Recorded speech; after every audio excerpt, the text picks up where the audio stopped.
in 30 seconds. What?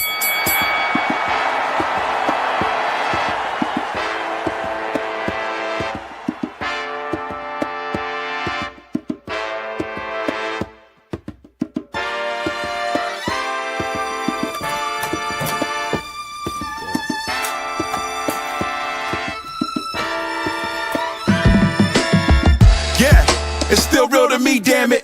You haters just knocking it cause you don't understand it. Hot shotting belts in the last second panic. We on long-term booking feet planet. I don't vanish, they want me to fall back. Make room for the others, but nah, I'm sorry. That ain't gonna work for me, brother. The work that we produce make a listener go damn like he working with Farouk. Got you worked into a shoot. I'm the Shawn Michaels of the song cycle. Paul Bearer of the small era, the new face of terror. Toss you off the cage in a fit of rage. Make Foley look like Steve-O or Margera. They wondering if Matt Mania done hit the bricks. We like Terry Funk, homie, we ain't never quit.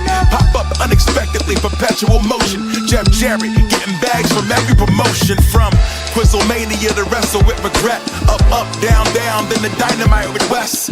I don't wanna upset my political connects, but I was watching wrestling on a black and white set. Scramble box in the living room since Mania 1. And watched ECW since the day it begun. Back on 23rd and Swanson in tattered denim jackets. Swinging like Cornette with tennis rackets. Smiling to the hard cam, get used to the pressure. None fresher, leaving amateurs future endeavored. Raps about wrestling, thought you'd never see the day. Turn it up to 11 like Kurt Angle in TNA. Asking dumb questions, is he face or a hill? Put rappers in hammerlock till I'm making them squill. Told record labels to chill, cause I ain't taking the deal. Cause I'm never gonna die like Brett's hatred for Bill. You know accidents happen, but this was on purpose. Lenny Popo, I'm a genius when spitting them verses. Wrestling mag under the seat when I'm sitting in service. Free agent, cause my soul isn't for purchase. Listen, I've been rowdy from Philly to Cobb County. King Booker, don't need nobody to crown me. Leave them triggered like a knee to the face. Cause wrestling is real and people are fake. What? No matter who you are, whatever you do, please don't try this at home.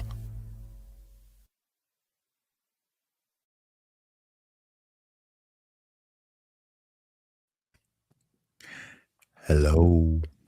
Hello. Hello. Hello. Hello. Is it me you're looking for? Anyway, welcome everybody for another awesome episode of Bumps and Bruises podcast. It's your boy Marcos, aka at the Sunset Kid, joined by a full squad this week. We're joined, of course, by our operator, the man behind the brand, Derek, who's just going by his name today, which I appreciated.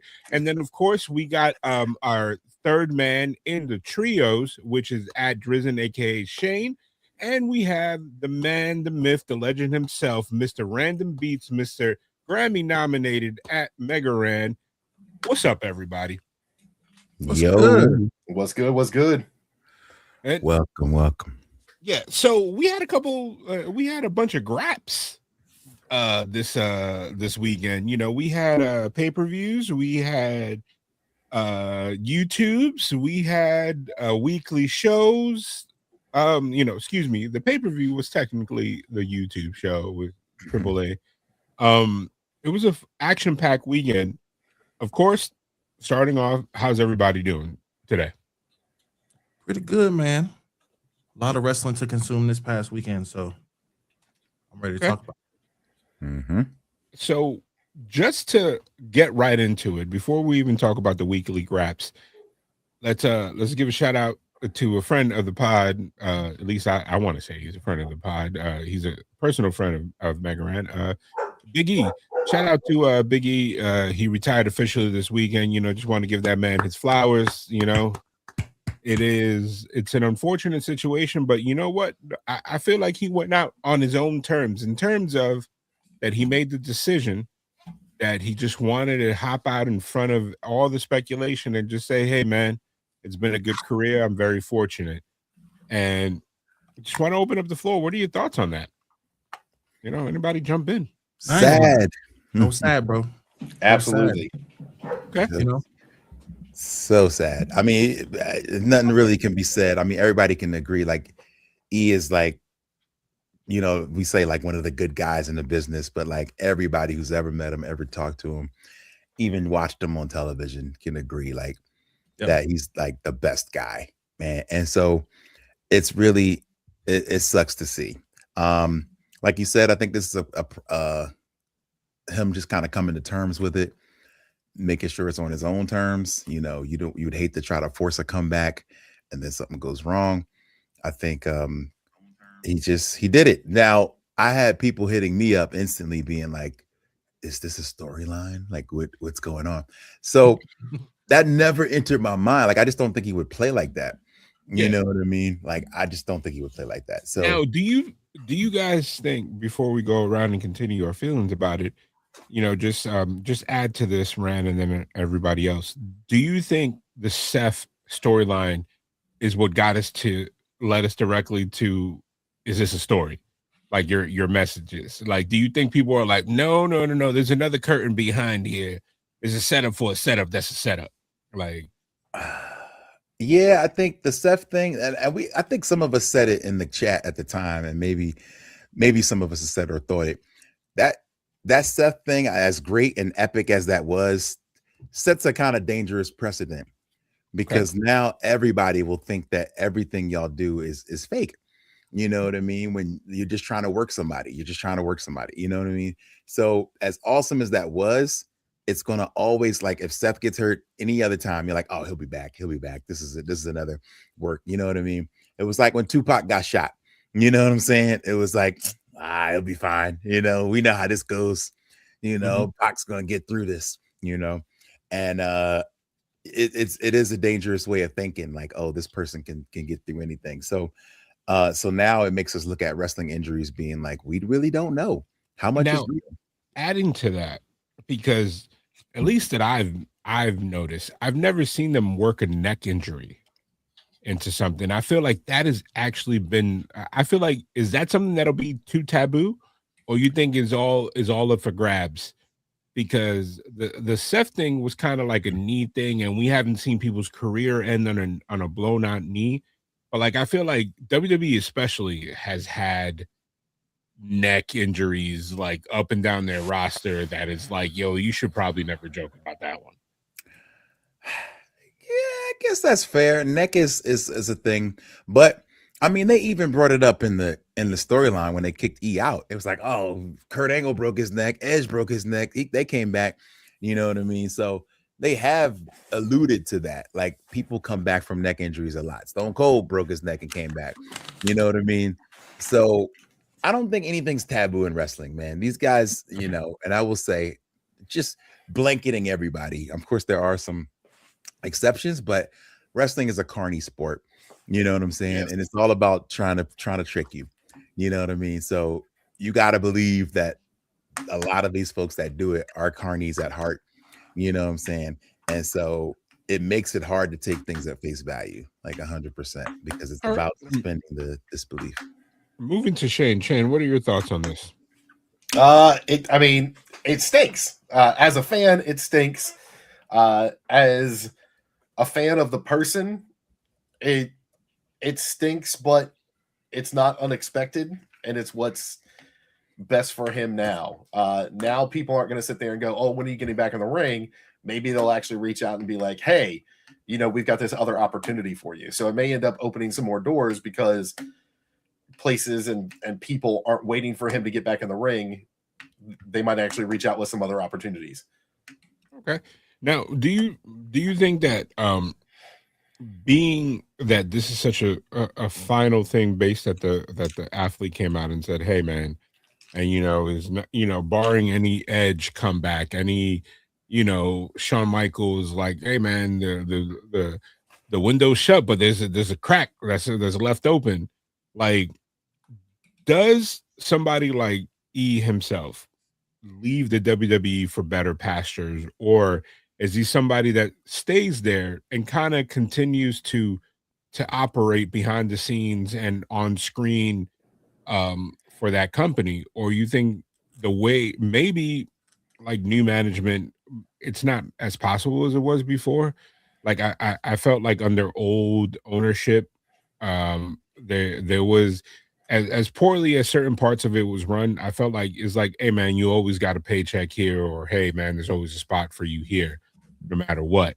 Like, because I feel like there's only so many spots backstage, so not everybody's gonna get it. Like, not everybody's gonna have the Pat Patterson. Not everybody's gonna have, like, the Road Dog like spot, because those guys are still there.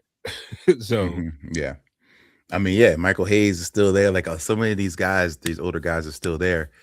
I think E's found the spot that was best for him. I think doing the pre-show, post-show stuff, he's really good at analytics. He's articulate. You know what I mean? Like, I think he's good for that. Like, I wouldn't put a lot of wrestlers in that position and see them do well. So I think they found a good spot for him. And like you said, that opens up other opportunities. Instead of people being like, when you coming back, now it's like, yo, I'm free. Like, my schedule is pretty open. So if y'all want to hit me about other things, we can make those things happen without. And like, I'm sure everywhere he goes, somebody is saying, yo, you coming back? You coming back? You know what I mean? The airport, everywhere. I'm sure any person he runs into is like, what's up, man? You giving it another go? So now it's out there. You know what I'm saying? And I think like the Band-Aid's off. And granted, Edge, it took 9 years. You know what I'm saying? And we never thought we'd see him again, honestly. And he came back. So ultimately, I think the main thing is like, he feels good. He's at peace with the decision. He's healthy. He can move around. He's enjoying life. Yep. And there's other opportunities out there for him. A lot of these guys don't have other opportunities. Yep. You know what I mean? You're just a meathead who throws people around, and like, what else can you do if you can't throw people around? It's like it's crazy, because like people are gonna be like, well, that could do it and blah blah blah. But it's like, the body's not modular. You know what I mean? Like, just because like all four of us, God forbid, can have the same injury, but our path to healing will be completely 4 different ways. So you know what I mean? Like take for example, and again, I'm not a doctor or anything. Like Edge, just for looking at it, just what I can see, what you can't hide. Edge, smaller frame, different miles on his body. Like, you know what I mean? Edge is not a power lifter. Edge is not, out there, running and, hanging and banging, as they used to say back in the day. And, you know what I mean? Big E, like, he's had miles on his body, from the collegiate career, weightlifting, powerlifting, wrestling, all that stuff, and just the sheer size of his frame, which is it's a feat in itself for him to transform his body like that. It's 2 different things. But last but not least, Derek, I know the New Day, every single 3 of those individuals where you want to consider E a part of it, like, he'll always be New Day to me. Like, how do you feel about this? And it's like, I feel like it sucks, at least to me. Yeah. Man, for me, it was a tough pill to swallow. I saw it and didn't even want to say anything about it. I saw it so earlier in the day, and I was like, this ain't real.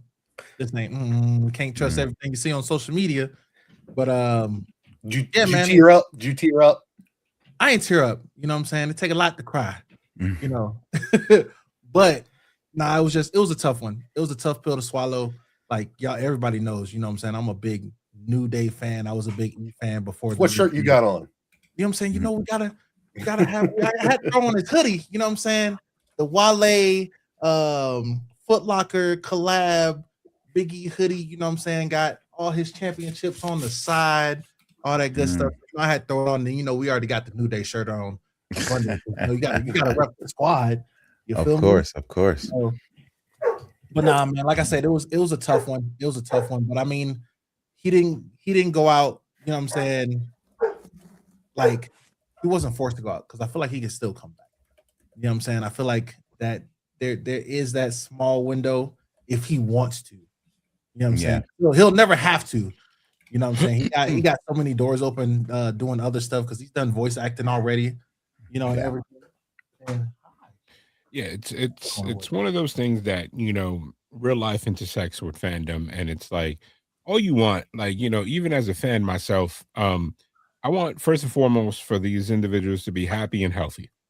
Like, you know what I mean? Regardless of how I feel, like, you know what I mean? Like I would never want anybody to put their body on the line in a risky situation just for a pop. Like, you know what I mean?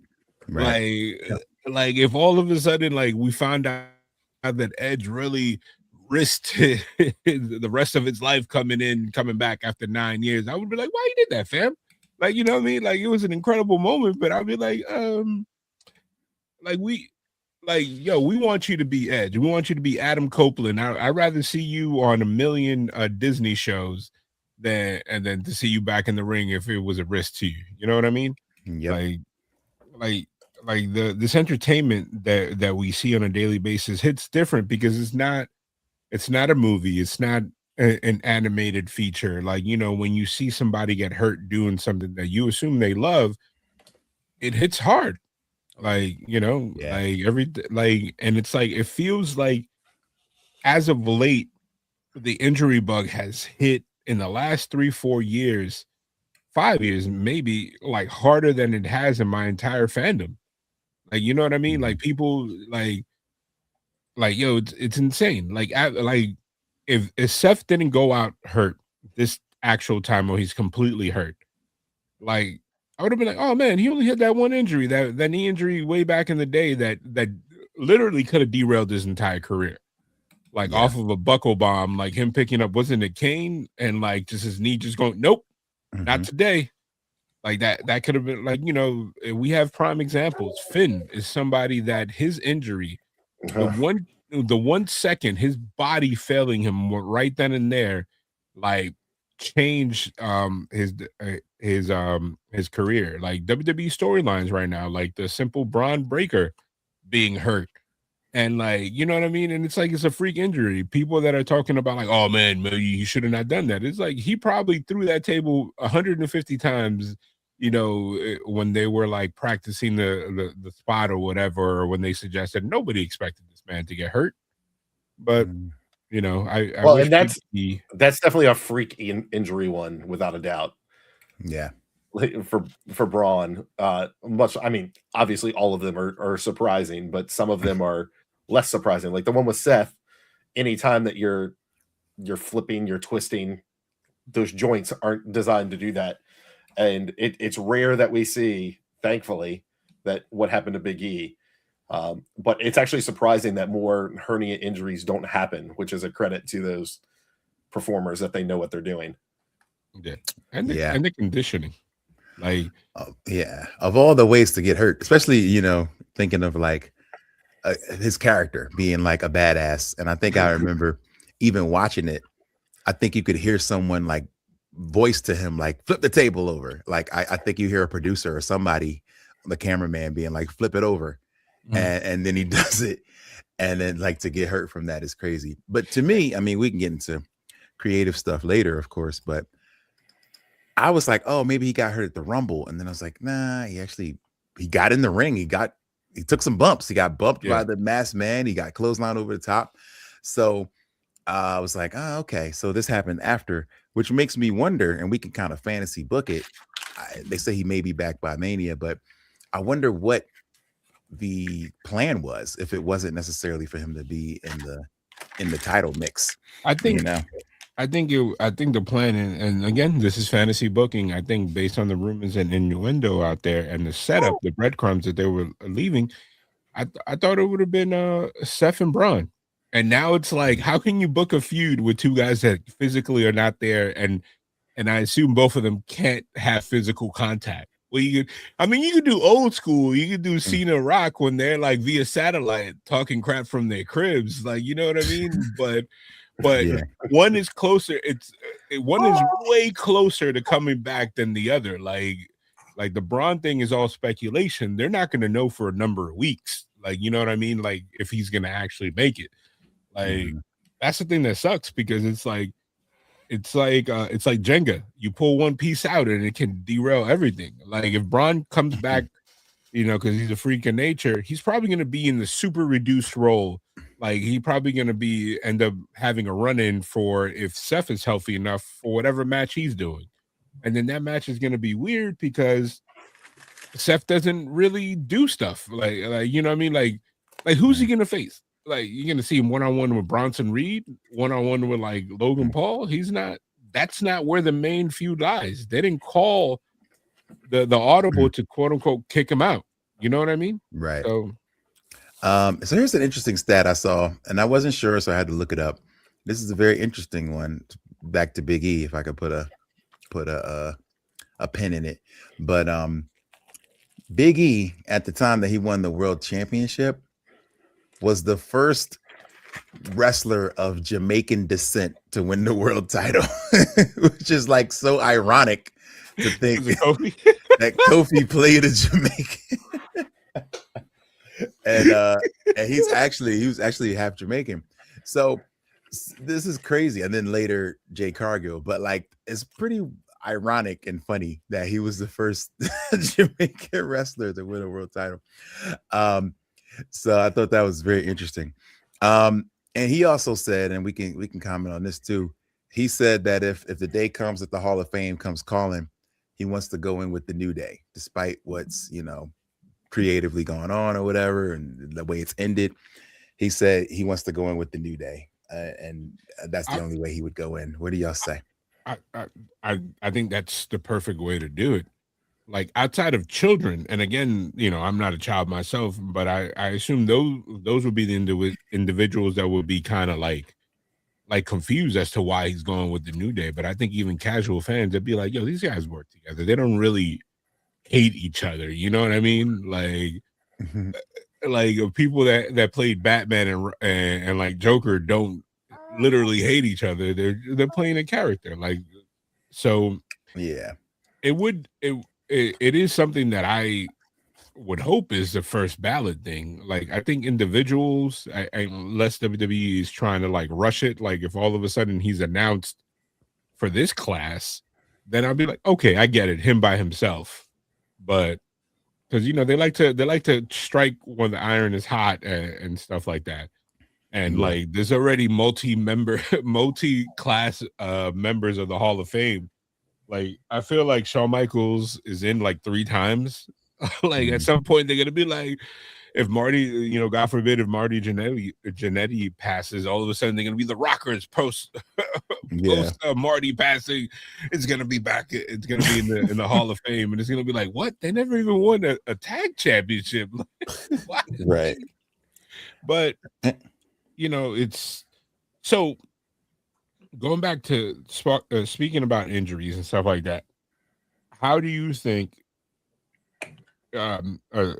Before we get into the TV that happened, how do you think the rumors and innuendo of ticket sales, injuries, influence of TKO, are we going to have more of a card that's going to change until we get to that week or 2 weeks before, or you think there'll be some pushback and they're going to push for a static thing? Because honestly, like I thought this week we were going to get Liv Morgan announcing who she's facing. Like it could go stagnant. Like what is she going to talk about in the next 2 weeks? And be like, oh, I'll tell you. It's like either you're going to face, like, you don't want to face Jade Cargill because that means that you'll have to move your entire storyline there. And then like you already have a built-in story with Stephanie Vaquer, but it's like maybe it's like they're gonna pull a fast one and be like, well, it's gonna be a triple threat for both titles or something. Like, who knows? Like, man, the more I watch Unreal, I think like, man, they don't really know what's going on. Like, I think week to week they're just like, let's see what happens here. Like, I just from the last 2 Manias, I feel like there's very little planning, like long term, because I mean you can't plan but so much when people get hurt and stuff. So I think they're more loose with these plans, and so therefore you like to let things kind of go and build and see what kind of happens. But I feel like these guys, maybe they just do it for TV, but a lot of times they look completely clueless.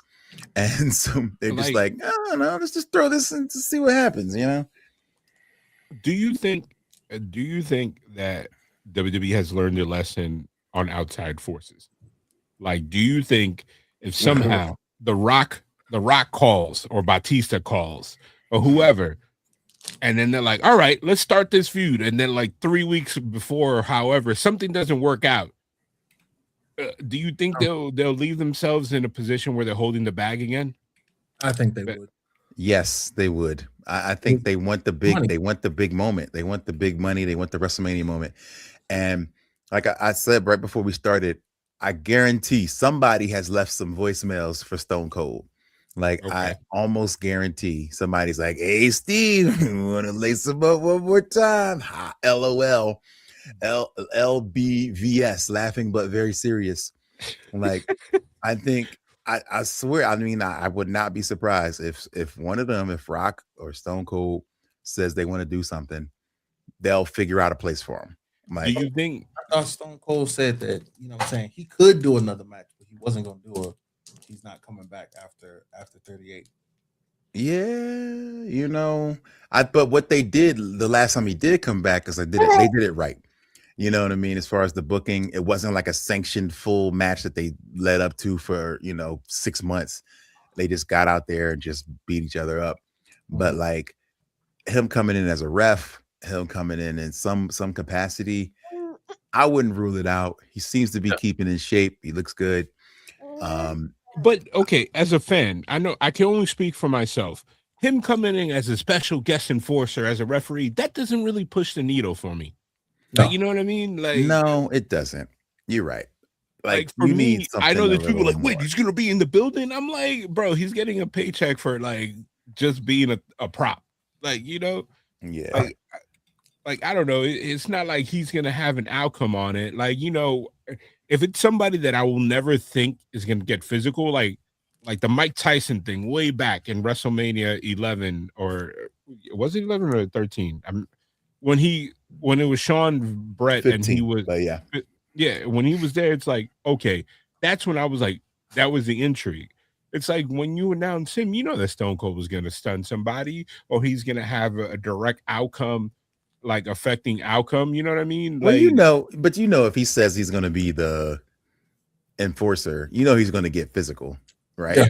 Like you got to know he's going to stun somebody. You Yeah. know what I'm saying? No, I get it. That's not going to sell some tickets. I think they are in a point where they're in a little bit of a scramble. I know we didn't talk about it, but you broke the news in the chat about the watch parties that they're cracking down on. Crazy. In Vegas, which sounds insane. But I've heard this is not, it's not like it's very similar to what happens with the Super Bowl. You know what I mean? Like every business can't hold a Super Bowl party without speaking to either the NFL, getting some sort of consent in some way to broadcast this event.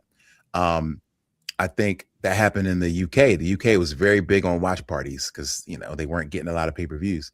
But once they started going to Netflix internationally, that shut that whole thing down because there's laws against broadcasting Netflix in public places.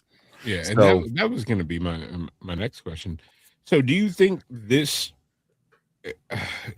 that is showing that they're scared about their reach financially in gate?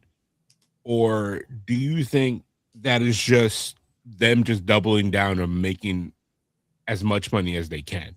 Like, do you think this mania is in jeopardy of not selling out? Like being profitable? Because there's a difference between selling out and then you having a surplus of fans coming in last minute and buying tickets. right. You know what I mean? We talk about this a lot. Like they want to have some sort of stat to Sell yell out. out, to read off at the show. And if it's not going to be an attendance record indoor, which is probably not going to be, then at least they want it to be a gate record. And the way to get a high gate is to keep these prices high and sell as many of them as you can. And so you don't need a sellout if you come with a record gate because these tickets are so high. But I think what's happening, and I don't know if they're responding to it, but there are people, even in our circles, friends and fam that always go to Mania, who are now changing the plan to go to Vegas, but not to go to the show. You know what I mean? To be like, I know this show's gonna be mad expensive. I'm gonna go to WrestleCon. I'm gonna hang out. I'm gonna do all the indies, and then I'm gonna go to a watch party. You know what I mean? And back in the day, like the first time I'd even heard of a watch party was maybe the New York Mania, the Kofi Mania one, and then they had one out there, and that was the first time I'd really been familiar with that. And I was like, man, this is so cool. But that's one bar in Manhattan doing one thing. But now, like Vegas is going to be full, or at least was going to be full of events, people doing watch events. So they're like, Right. we can't allow this. And on a trickle level, that has like a financial like trickle down issue for people. Like, let's say you're a talent, right? You're working the Mania circuit, but you don't necessarily, you're a big talent, you're there for WrestleCon. Like, you could get a quick bag going, linking up and hosting this watch party at a Vegas hotel because you're necessarily a personality that's known, but you're not an in-ring competitor anymore. Now that's gone.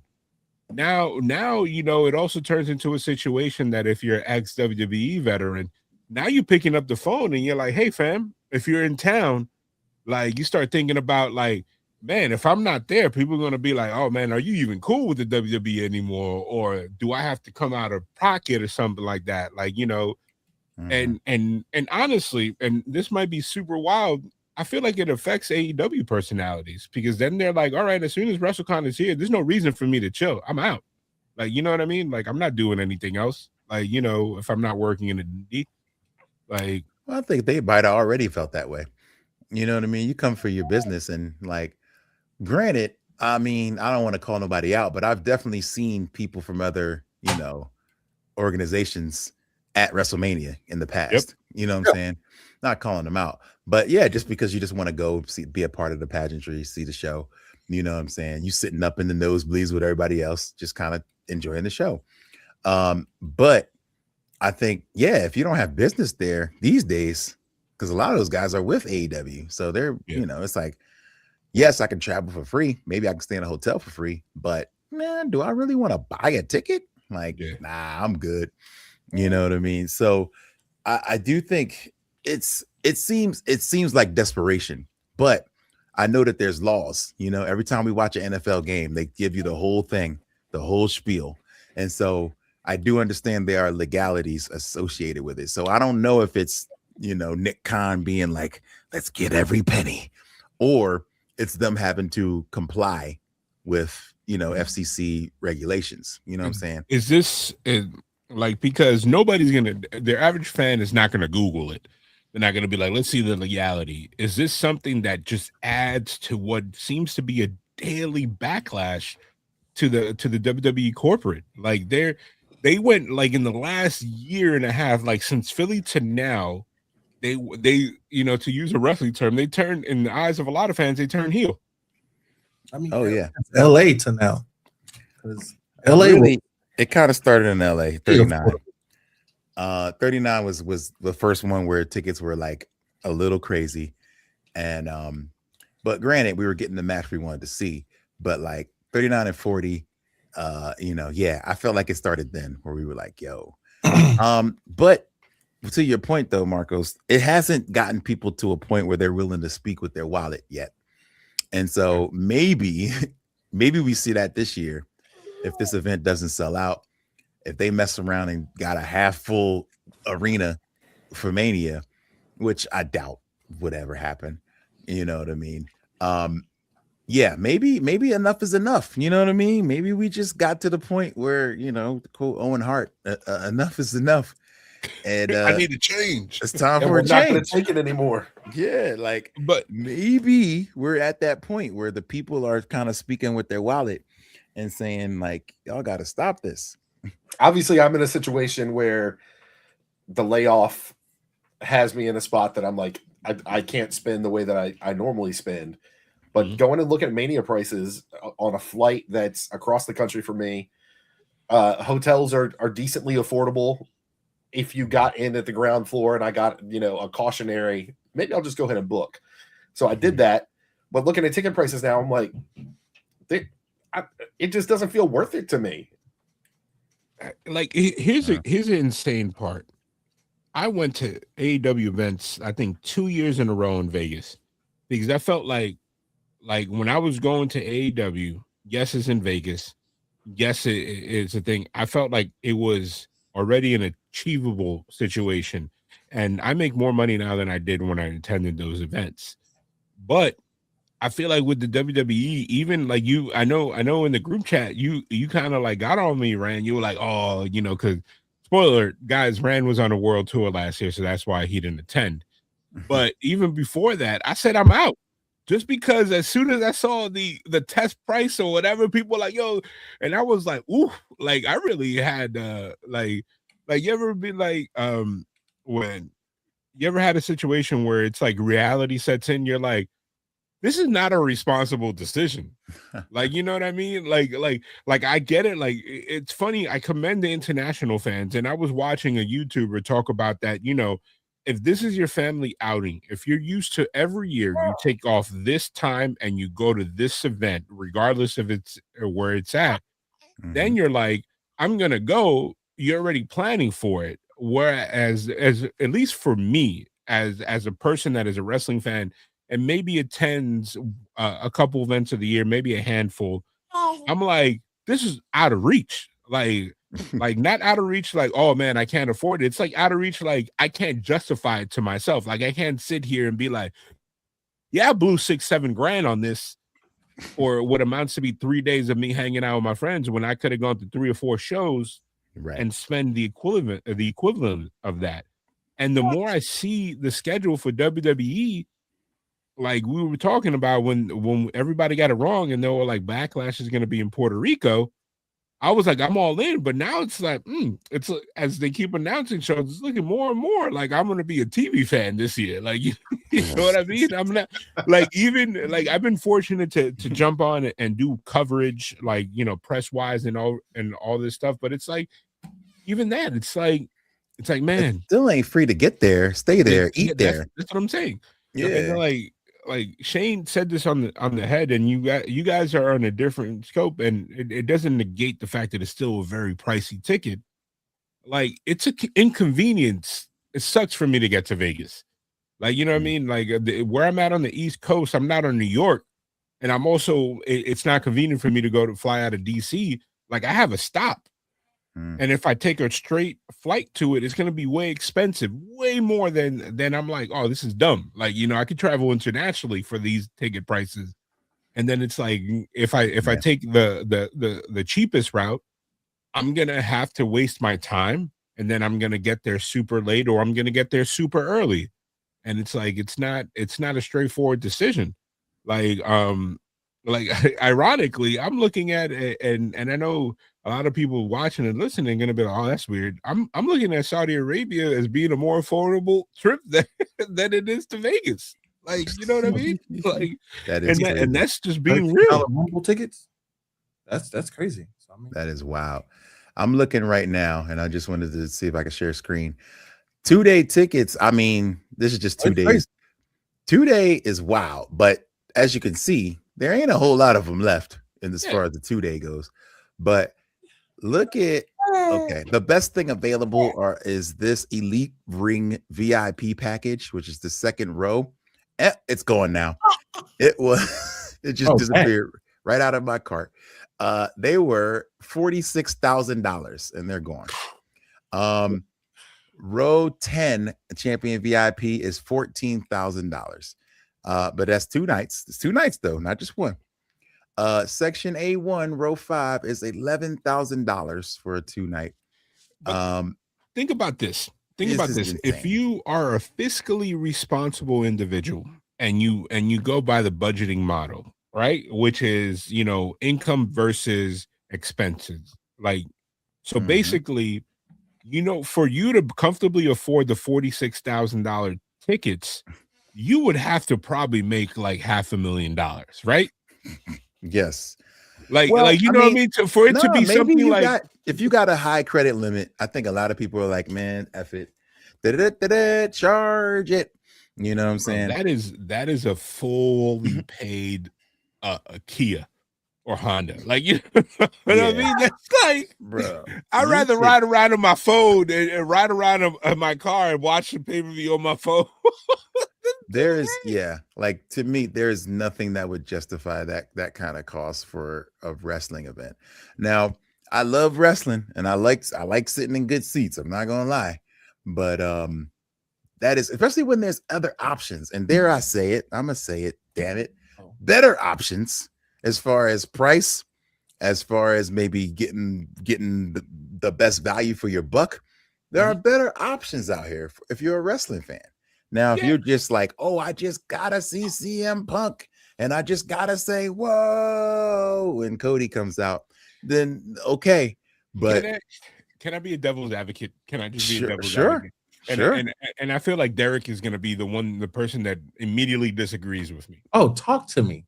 I feel like as a fan, when you're watching at home, you get more of an understanding of the production value. Am I right or am I wrong?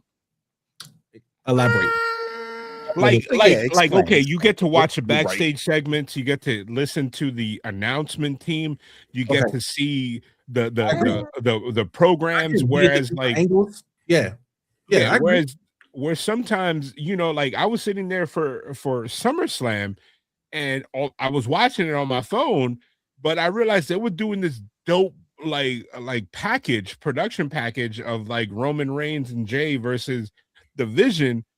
And like in the stadium, they were like, all right, who wants a t-shirt? Let's see the signs. Let's hear the New York, New York, New York chants. And I'm like, yo, these people paid thousands of dollars and you're just sitting there like essentially waiting. And they're like, all right, it's coming up next, y'all. It's like, come on. Missing. Obviously, I'm a huge wrestling fan, but I'm also a sports fan. If I'm going to spend that kind of money, that's a premium seat to the Super Bowl. Yeah. Is it? And I mean, like the most entire World Series. That's the entire that's the entire World Series. That's like fantastic seats for like every game of the World Cup. Yeah. You can go to sporting events that outshine WrestleMania in terms of the spectacle, which is kind of crazy to say because WrestleMania is one of the top sporting spectacles that there is for that kind of price point. But then here's a crazy point. At the same token, the same way I say this, if I was a millionaire, not making $1 million a year, but a millionaire, this will be a non-conversation. I would be like, I'll talk to whoever my assistant is or planner, be like, hey man, make sure you get me the best seats you could find. And if you can double down, I want to have dinner with Stone Cold. Maybe get Nick Khan on the line for me, Wow. Like, see, but you know what? If you were that rich, though, you wouldn't even have to pay. Marcus that's the craziest thing about entertainment. That's what's crazy about it. If Marcus you were that rich, he's green shirt guy at heart. Are you green shirt guy? We all have an inner green shirt guy. Bro, if I had his cheat code, you know what I mean? Hey, I might not do it. Like, I don't know that man's life. We know the speculation, but if, like, bro, like all jokes aside, like, we all have families, right? But if I was a person that all I did was work every day work 7 days a week, and then I'm on the weekends, I'm at home, like, you know what I mean? If I was a introvert that only focuses on career paths and career goals, and this was my advice once a year, I might be green shirt guy. Like, you know what I mean? Like who's like, I can't talk about the person that has been waiting all year and decides that, $60,000 is a good budget. If I put together $5,000 every month, I don't drink, I don't go out, I cook, I do it, like, you know what I mean? And this is my vacation. This is my big weekend to splurge. And then, goes home and drives his 98 Tahoe and works whatever hard labor job or whatever. Who am I to say? But I just know me as Marcos, I can't do that. Like, you know what I mean? Even if I had no debt, even if even the living debt in terms of credit cards and everything that everybody in this world has, and I just had this like $100,000 sitting there, I would be like, you know what I mean? Yeah, like, it's ridiculous. And so for the average, I think the average person agrees with you, and that's why a lot of these are not bought yet. I just wanted to look just to see what was in the VIP packages. So there's a gold VIP, which is individual ticket, pre-show hospitality with on-stage appearances by Paul Heyman, Undertaker, and the Steiner Brothers, limited edition collector's item, a ring mat plaque, 4-day pass to WWE World, WWE Superstore shopping bag, dedicated VIP entrance to the stadium, and an official event credential. That's what you get. So you only get 4 days to go to World? What about the 5th day? Oh, I don't know. There's 5. It's open for 5 days. But then I assume you got to buy a Stone Cold ticket. Right? They didn't say that you have VIP access. Oh no, you ain't getting no VIP signatures or photos. Silver VIP is individual event ticket, kickoff party, live Q&A with Cody Rhodes, 4-day pass to the WWE World, superstar shopping bag, dedicated VIP entrance, blah, blah, blah, blah. Bronze. Oh, good. A shopping bag. Just what I Ooh, needed. a shopping bag. I thought it'd be like a coupon at the store or something. Gotta put Can I say something? Can I say something? I felt like for the initial price that you quoted, like if you go back 20 years, you could probably sit next to Vince and talk to him the entire pay-per-view for that price. Like, you know what I mean? Yeah, bro, like, they would let you sit in the ring for that price back. Like you could be like, hey man, we're gonna let you listen to us talk to each other on the radio, but you can't commentate. That's how close you can be. That is crazy. And this is like stuff that's attainable. I think if you're on the echelon that you're so rich, like I'm pretty sure there's unpublished packages where it's like, hey man, you could just come in when we open the stadium. You go in the back, you can hang out in the locker room talking about like, hey man, how you guys going? How you guys feeling today? Like, you know what I mean? Just walk around with a catering plate, go into Roman Reigns' locker room. Like, hey man, like y'all good? But and like what you said, and it makes so much sense. But like on top of like, you must get there, you have to eat there, you have to get an Uber back and forth. Like, and it's not individualized. Thousands of bucks per day going back and forth to the stadium and eating there. That you'll be so far in debt. Even if this ticket was free, it would come with so much other stuff that I don't know if I want to deal with. And then on top of that, it's not individualized. Nothing you said in the package is individualized. It doesn't say one-on-one time with this superstar. They have so many people on the roster. Like, bro, like if I'm spending 75 grand, let me go shopping with Otis. Like, you know what I mean? Like Otis is gonna be my bench press buddy. Somebody that you know is gonna be ready in the back, but he ain't gonna be on TV. Like, you know what I mean? Yo, like, let shopping with Otis, I would love that. I'd pay for that. That'd be fun. Let me go eat ramen with Tozawa. Like, you know what I mean? Like something. Like make it a unique experience. That's actually a good idea. Like, y'all gotta is the average person buying these golden championship tickets? Because for me, no, I've only been to 3. I've been to the last 3. Okay. I've learned where to look and all that other stuff to get where I want to sit. Because y'all already know I'm a little bougie when it comes to you a lot of bougie. Hey. I mean, and you a tall guy, so you want to be up front. I mean, and be the tallest thing there if blocking somebody's view. Listen, that part. It's my inner child. You know what I'm saying? Because somebody blocked my view when I was younger at the shows that I didn't go to. But you know, or when we were sitting down, like being the best we possibly could, and the guy put his kid on his shoulders, and we're like, "Dog, bro." I'm like, "Come on." No, you know what was a humbling experience for me? I don't know if anybody's ever had it. It was like the first WrestleMania I ever gone with my wife, right? It was in Orlando. And I'm like, yo, I spent like a grip on these tickets. Nowhere near Derek. It was like $700 per ticket. Nowhere near Derek. $700 per ticket. And I was feeling good. I was like, yeah, baby, I took you out. And then I look over, there's his dad with 3 kids, all under like 6 years old. And I was just like, God damn it. Listen, wow. Bro, like, how did you do that? He brought kids.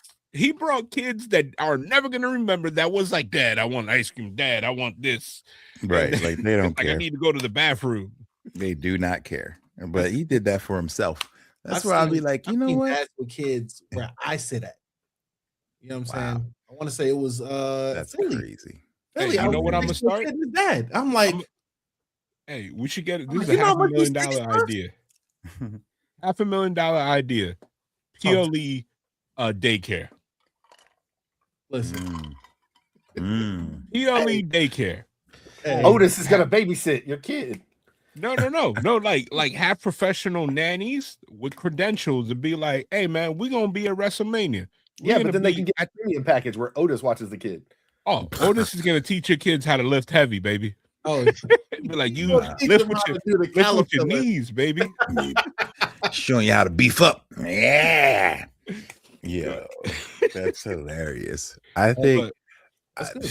It's crazy. I mean, I don't blame anybody who looks at this and says, "Hey, I'm out."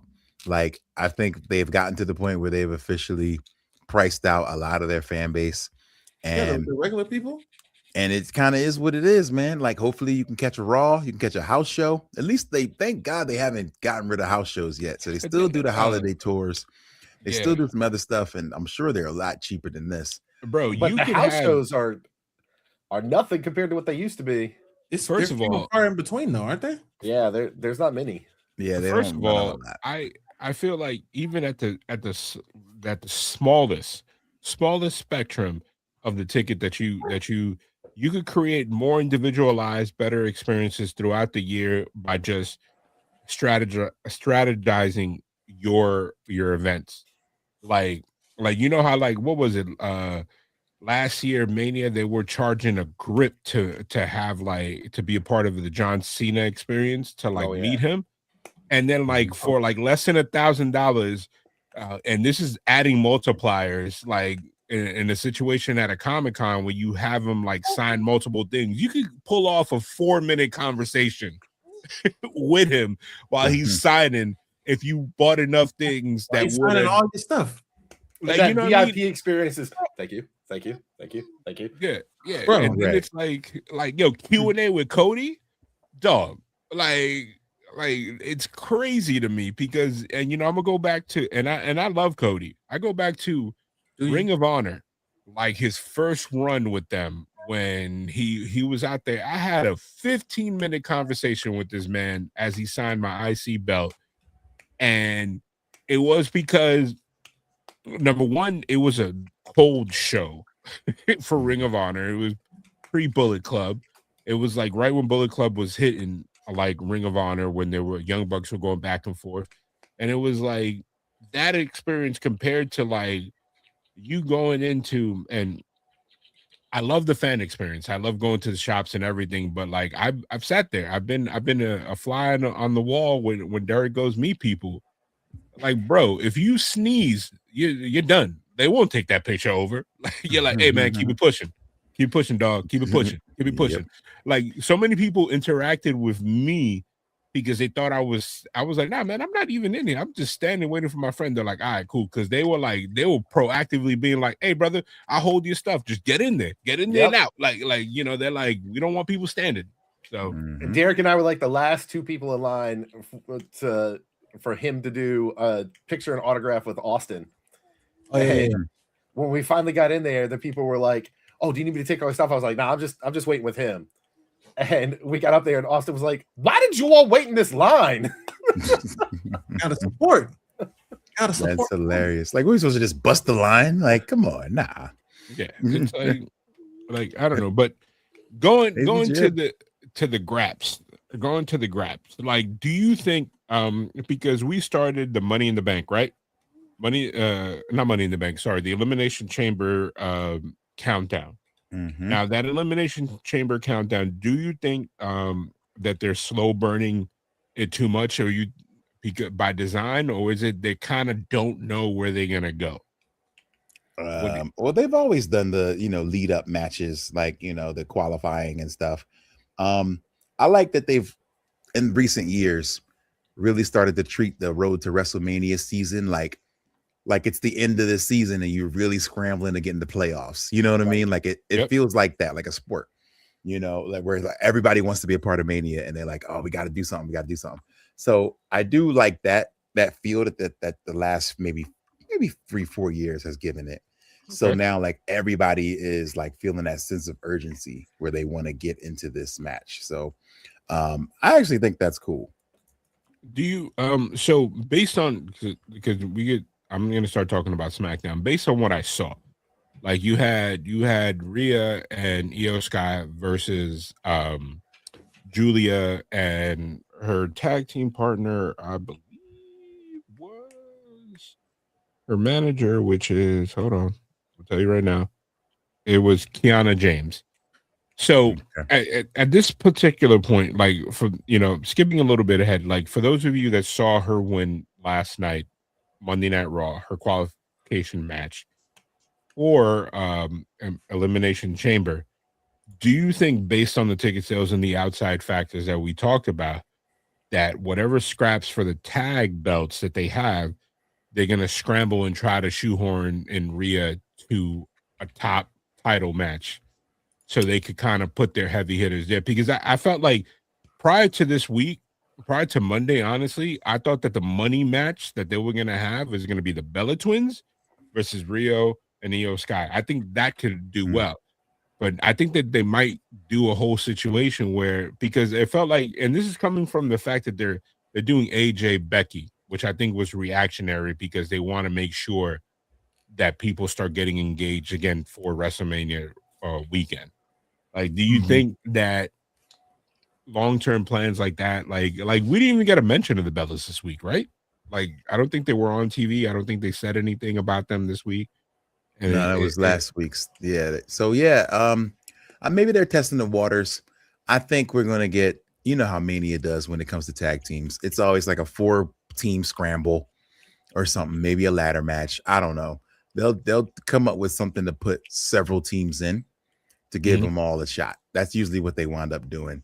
Especially when, just to kind of get everybody in there, get them all a payday. So, and with the women especially, like I could see them shoehorning a 4-team tag team ladder match or something crazy into that show, and then that'll start the show off or something. And then it's like further evidence of what's going on with WWE scrambling for Mania is we had the awkward after match promo by the Usos where Jimmy is like, "Hey man, I want you to get an Elimination Chamber and I want you to go to WrestleMania and do your thing." It's like, screw these belts. Like, basically, I'm like, wait a minute. Yeah, because that's all they do. The only people that make those belts important are the New Day. So why do they have the tag team titles? They should have lost if that was going to be the. I've been waiting on this. Unless Jay is in like a match with Gunther, like God. But I'm saying his path to Elimination Chamber is not clear. I felt like that promo was for no reason whatsoever. Now, if he ends up in a match that it's like Jay, where he's the obvious main guy in the match, like I think like next week is gonna be Natty and like 2 other people, and then I was like, oh, cool. So Natty is locked in for an Elimination Chamber, and that's not happening. Like unless it's like, it could be a situation that they might just call audible and be like, you know what, Jay's gonna be in the main event too. Like, it's gonna be Jay and Cody, and then like, I don't know, like I feel like you said, like normally after Royal Rumble, like from Elimination Chamber, you have a set card, but I feel like now it's kind of like we don't know what they're gonna do. Like you have Drew starting shows with Cody, and then you have the elephant in the room, which is Jacob Fatu. Yeah. Like, he's the odd man out. Like, I think unless they pull the trigger on him, I think he's gonna be the guy that's gonna end up like, it'd be really crappy if all of a sudden it's him and like Jey Uso versus like solo MFT or something crazy like that. Like, it's like why do we want this? Like, what is happening here? I was just looking at CBS Sports. They have some predictions just based on what's been happening and based on the way these matches are set up, because there's 2 more qualifiers happening. Cody versus Jacob versus Sammy. So I feel like Cody wins that, right? And Gunther, Dom, and Javon. So that's a gimme as well. That's a gimme. Like, I feel like Gunther can't lose that, but he could lose that, and then we just find another thing for him to do. Yeah.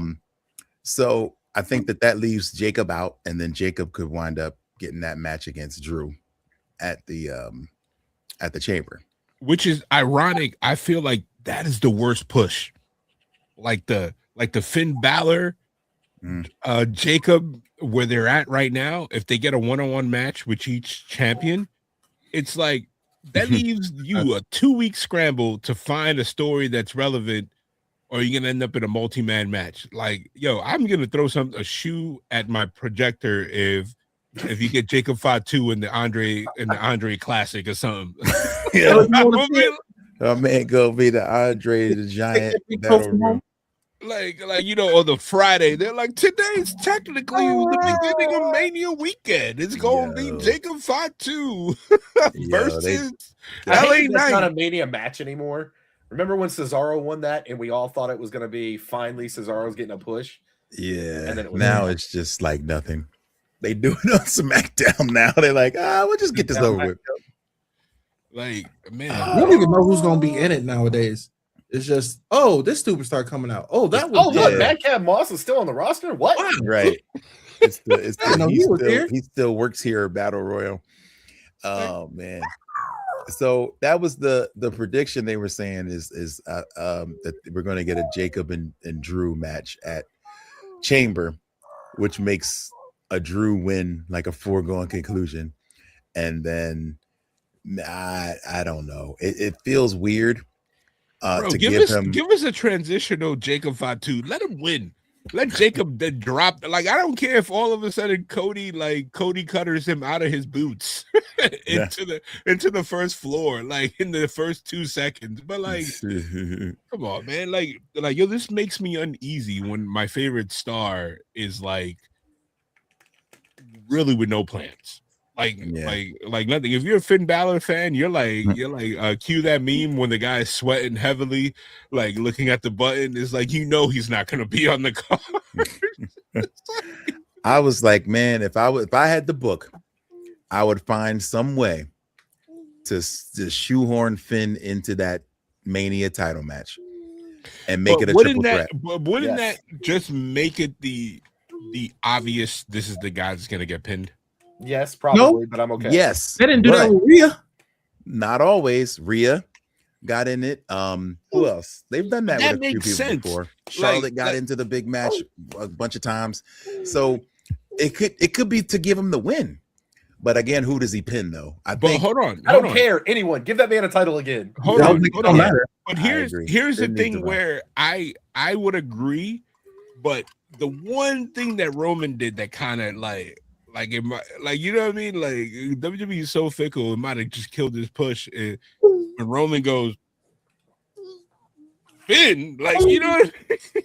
Like, yeah, like should have had I CM feel like Punk. Roman gotta kind of watch that. Like I feel like he's been kind of subtly burying talent, and It's not even subtle. And it's not even subtle. No, like he did it to Drew. Man, I beat Drew for 3 years straight. Like, Yeah, man, for 3 I years don't want straight. that. Like that just- right there. That's why they're scrambling to see if Cody can be the champ. Right. Like- I feel like Roman gotta kind of watch that. Like I would kind of tell him, like, hey Like- man, like, can you not bury the night one main event? Like, can you Like- please not do that? Like, I would, if I had the book, like you like, or the pen, more to use the term better. Mhm. It would be a situation that honestly during that promo, have Punk and Reigns just 100% focus on each other, and then just have Finn come in and give that drive-by drop kick to everybody, and be like, and have him end the show like, I don't give a shit about your main event. Y'all think you're gonna overlook me? Like, I already got problems with you, CM Punk, and then I don't care about Reigns. I'm the next in line. Like, you know what I mean? But Yeah. and it's kind of like it's giving me like Sammy vibes. You remember that weird pay-per-view that they had in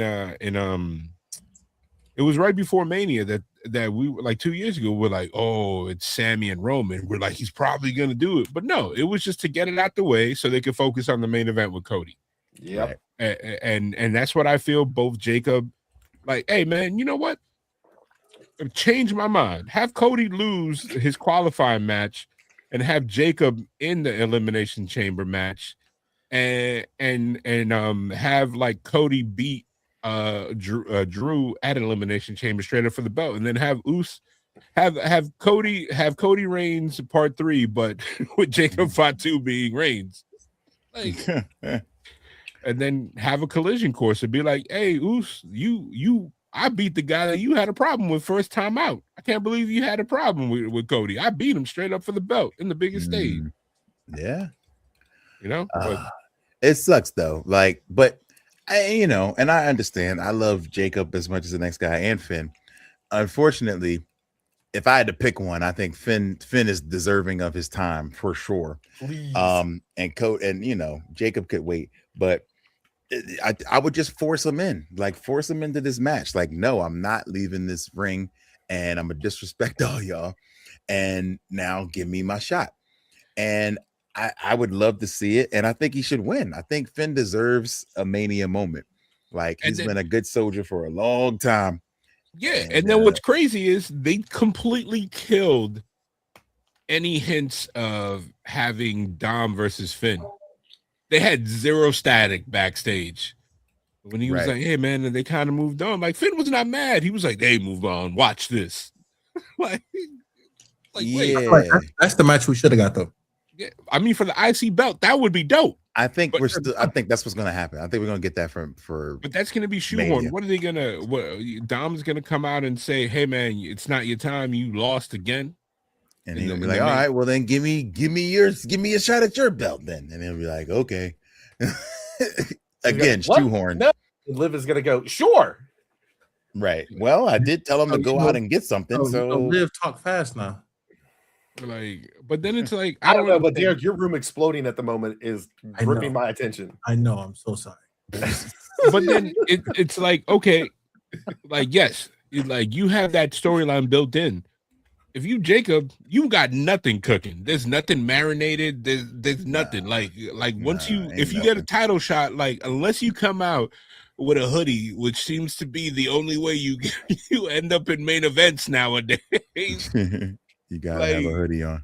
Yeah, it's like, what is it? And that doesn't do anything for anybody. Like, oh, he comes back and beats somebody down. Did No, he win you're the right. belt? It doesn't do anything. Like, yeah, I don't understand it, honestly.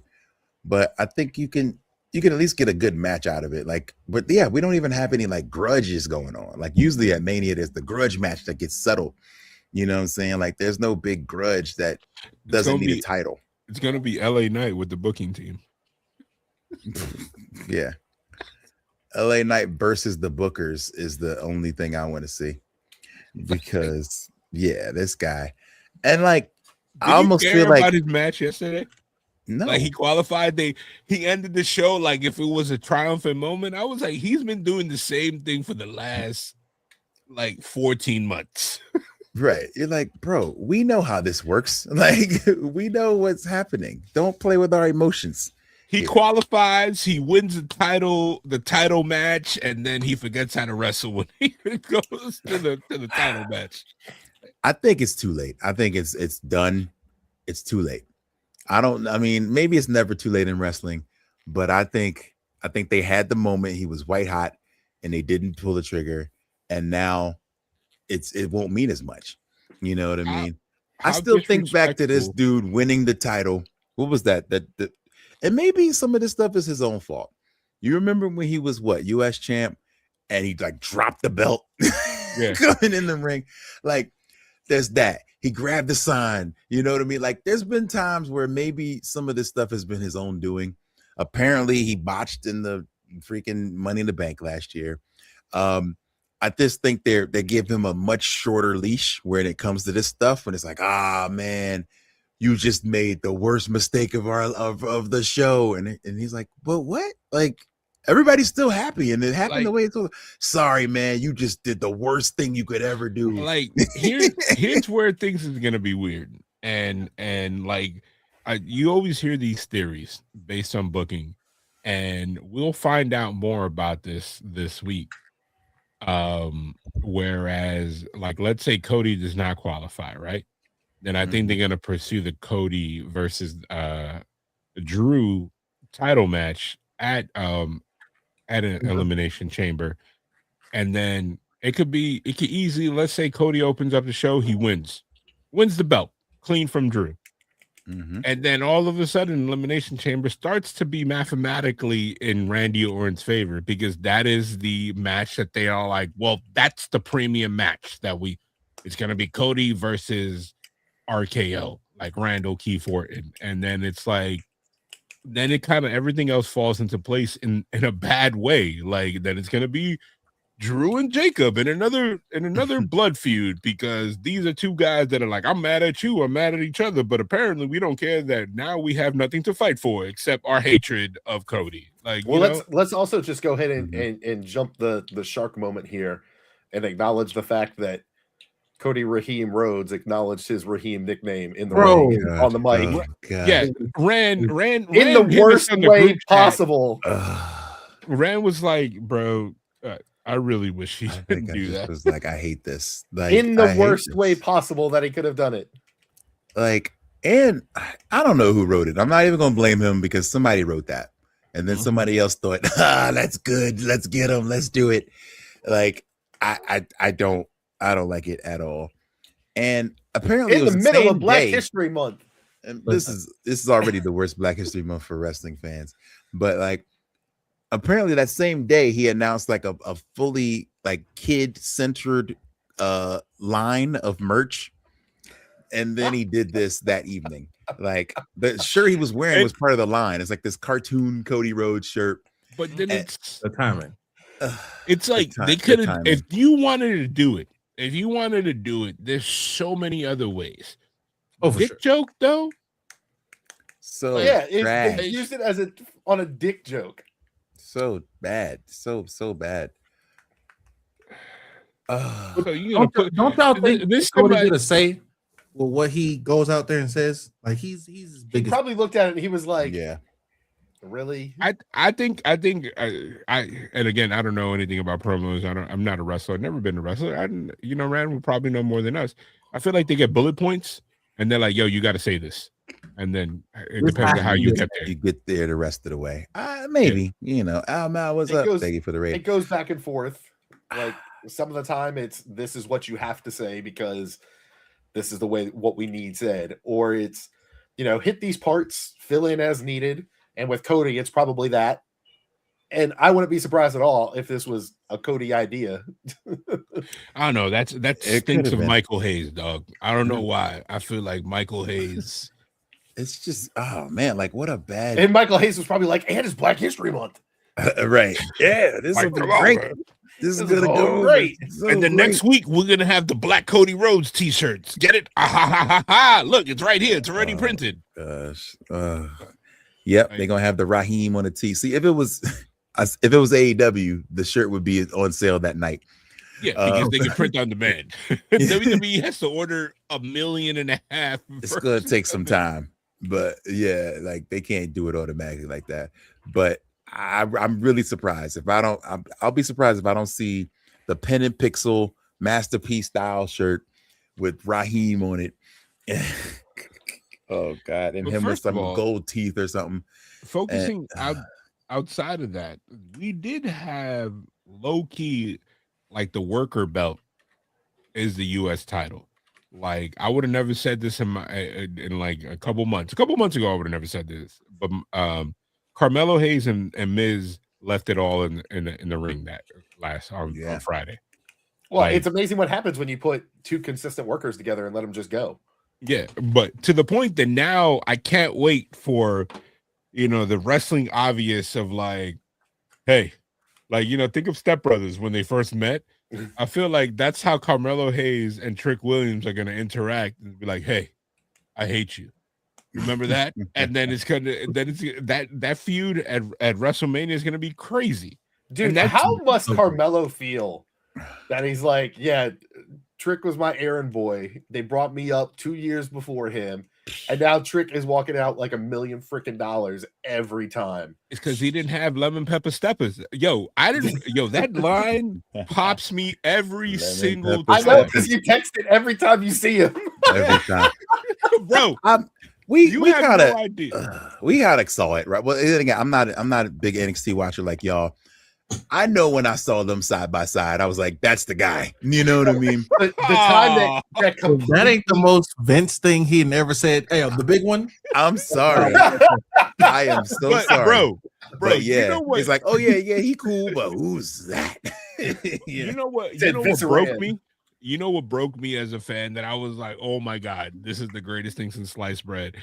is when they had his music blaring at Royal Rumble and he had the fur coat and he ran into the ring and started putting boots on people while rocking the fur coat. You still had the coat on? Yeah.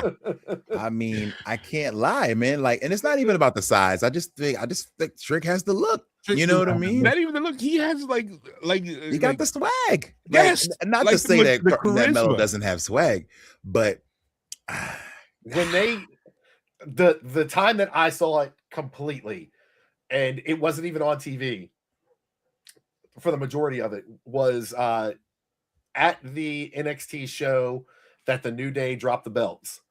Okay. And that show, Carmelo was wrestling against somebody, and Trick was still his manager, sidekick, whatever. The antics that Trick was doing on the outside, and we were front row right at the entrance ramp. And so Trick was right next to me doing all this stuff. He was so extra, but so freaking entertaining. I was watching him the entire time, completely ignoring the match because he had all my attention. Yep. And I was like, this man has it. Like, this man has the look, the charisma, everything. I'm like, please don't take him away. Like, bro, his break out. aura, aura that he farms is on another level. When I went to the TNA show, when it was him versus I forgot it, Santana for the belt, where if you followed wrestling logic, Santana was gonna win that night. But Santana had a custom entrance, local BX rapper, super leaning on the Puerto Rican, I'm from New York thing. The crowd was crazy, rabid nuts until like the Trick Williams song came on. And that's it. It would have been like, who's this Jabba in the ring? Dog, the ring, the arena was shaking. Like, you know what I mean? It was crazy. And it shout out to Cass. Cass came out with him and he was doing the, like, bro, it's like he has it. He didn't when he came to Baltimore and he had their pay-per-view here, their taping. It was the same thing. It's like you care about who he's facing until he comes out, and then it's like, what? Who is this guy that he's facing? It's like, yep, he has it. Yeah, he's got it, man. Like, and we saw it at a very early age, like an early moment where we're like, okay, this is something special. Not to take anything away from Melo, I think Melo might be the best, one of the best workers on SmackDown. Yep. You know what I'm saying? So. Like him and Miz got it on. Like I've never seen anybody get out of a Skull Christian finale like that. That was crazy. Yeah, it was. So not to take anything away, I do feel like, they may have a moment where they just like back into each other, and then we're like, "Hey, dog, I hate like, you." Nice belt. You know what I mean? Nice belt. I want it, and then we just get a feud. I really hope this happens. I really hope that they recreate the Booker T, Mike. Putting the boots to somebody commentating. If anybody could do it, that would be Trick. It would be Trick, without a doubt. Yeah, it's like, oh, he hits him again. Oh, he's like, hold this, and then he makes the person hold the mic, and he starts kicking them. It's like, I need that back. Oh man, I think he could do it, He really could. Like it was a couple things. I like that was definitely the highlight of the of Friday, and then of course we had that triple threat qualifying match, Lash Legend, Chelsea Green, and Tiffany. And if Tiffany did not just come back, I think the logical choice would honestly, and it's going to surprise people, to me, would have been Chelsea Green. But listen, dude, after the performance, no, go ahead, Derek. My bad. I'm about to say, why do people think that she's a big player? She's a main roster, you know what I'm saying, like a big time woman in that division. Why do? Because I mean, I just finished watching like Unreal, so hearing what they were talking about her, it just kind of. Oh man, it made me so angry, dude. I'm like, I couldn't believe it. Like, and them just saying like, oh, but she can't beat any of the top girls. Why not? It's like, why? It's like, it's not. they're not. It's not real, guys. Like she can beat whoever you guys say she can beat. Yeah, you do know that you control who she beats and loses to. Like you can control this. Yeah, but she can't. I mean, and they show like Alexa. Like shout out to Alexa. Like, but come on, is she really that far ahead of Chelsea Green? Like, I don't look at her like that. But there was a time where Lynch wouldn't. She was, a 4-horsewoman, but she was the fourth. But she was the fourth. Yeah, you know what I'm saying? Until she became the man. And she wouldn't mention like that. You know what I'm saying? Right. Until she got punched in the face by Nia and stood there bloodied. Nia made her. And again, did they write that? They did not write that. They were not going to write the man. That was not going to be in the plans. So it has to happen. Hey, in case of push, Chelsea and Nia need to talk and have Nia just punch her straight in the face. Bro, you know what? She got kicked in the face from Zelina. Like, Zelina broke her nose. Remember that? Yeah. So it just didn't make the moment. A lot of time, bro. And then the crazy thing is, for those of you that interacted with her, like I've had in California, she was there with Matt, and like we interacted with her. She was the nicest person. So and cool.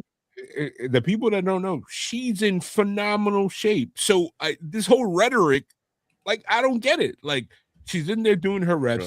Like, she goes to Mexico on a dime. She goes to NXT. Like, you know what I mean? Like, haters. She's at a point. This is literally being a hater. Apparently, in that triple threat, she like badly injured, like twisted her ankle really bad. And it was a last minute thing that she pulled out. Like she was like, "No, I'm good, dog." It's like she was like high ankle sprain. But the best part is, and the thing that makes her what she is she makes something out of nothing constly. Listen, so that ankle sprain, she went on Twitter and put in a list of demands to Nick. Why is my brain not working? Nick Aldis. To Nick Aldis, thank you. And said, I need drinks, I need red M&Ms, I need a wheelchair with the heated back support, and I need a short man to push me around, must be under 5'4". Or Ray Phoenix. Yo, Ray Phoenix. No, but think about it, like, like Nick Aldis and her segments are way better than Adam Pearce and anybody. Oh yeah, they're so good. And like all they do is kind of take from her, basically. Like she was the first one who was like, oh, always complaining, like kind of Karen to the commissioner, to the boss. And now everybody does it. Yeah, like Rich literally took it and ran with it, and now it's made her thing. Yeah, it's like it's like when you know, and we talk about it all the time. I hate to bring up Karrion Kross to these debates, but like when you're not their choice, you're just not their choice. You know what I'm saying? So they can tell you all this, grab it by the horns if you want, but if you're not their choice, brass ring. I hope she gets the mistreatment. That she proves herself time, because they locked her in for 5 years. I think they know that she's an asset, but they're like, but you need enhancement, and I get it. You need enhancement, and yes, she does work with everything so well. She makes other people in the process, and you need that. But come on, and once in a while, man, the underdogs gotta come up. Like how many chances is Selena Vega gonna get, and Chelsea Green has not really had it. So tell me this, y'all. Tell me this, because we all know a little bit about the business and everything. We've been seeing on the real and everything else. Do y'all feel like WWE needs some fresh writers versus these old 90s and 80s? I don't think it's the writers. I think the people, like, honestly, and like the reason we felt like the storylines were not stagnant when Triple H first took over is because he was using his own brain. But I think the status quo of the Michael Hayes, the Road Dogs, are now like coming in with the full-blown Vince mindset, and like, that old adage of like, yeah, we shouldn't push her, we shouldn't push him, this doesn't make sense. And it's like, hey, bro, like, I'm writing this. Whatever I say, makes sense. Like, you know what I mean? Sense. Like, if they want Javon Evans tomorrow to beat Brock Lesnar in a suplex match, they can make that happen. Like, yes, please. Yes, Yes, you can please. be like, you know what? Let's have Javon take Brock to Suplex City because it'll be great. Let's just do it. Like, and it's like I think pressure and having people expecting results leads people to use what they're comfortable with. Well, do you all remember what launched X-Pac into being who he was? No, I don't. 1, 2, 3 Kid, the Lightning Kid. Yeah, the underdog story. Pinning Razor Ramon. Yeah. And Razor being like, how did this nobody just beat me? And it created a full storyline that launched him into his full career. That endeared him. That allowed him to be X-Pac. You know what I mean? Like a big win, but they're so scared to do that. Like wins and losses they only matter when you make them matter. I don't think that they're scared to do it. I think the follow-up is never there. Like you could see, like they keep talking about it. Who was was it Lyra Valkyrie that beat Becky Lynch in NXT? Yeah. They love to throw that stat there, but nothing ever happened. Like Lyra Valkyrie is now a stepping stool in Raw. Well, they didn't do her any favors though. No. Yeah. We didn't know who she was when she came to Raw, and they just instantly made her the first Intercontinental Champion. It was like, what? Who are you? And it was like, all right, here's Bird Person. And then on top of it, now it's like you just waiting for her to just appear by herself. Because I know we talked about it a couple weeks ago. I think Bayley is done. I think Bayley's gone. Really? I don't know, man. Like they're pushing this WrestleMania thing, and if all of a sudden Bayley does not make it to WrestleMania, you could tell. I mean, they did it last year. No, but I'm saying like the fact that she's mentioning it now means that the writers are gonna be like, on your way out, here you go. Oh, they might give her a little bone on the way out. Like not even a bone. It'd be like, and guess what? You didn't qualify for Mania. Now you have no reason to be at Mania officially.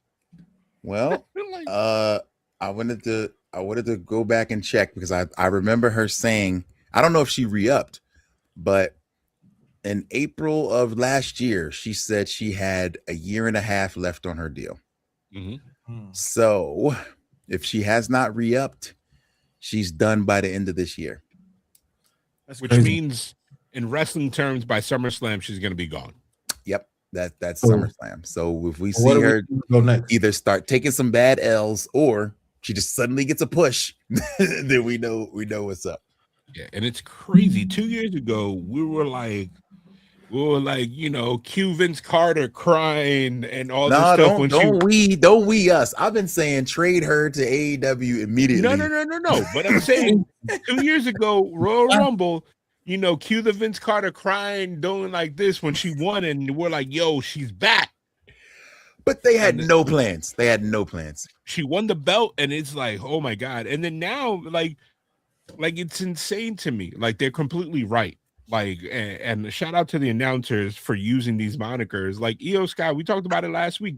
I think she is the best wrestler that WWE has.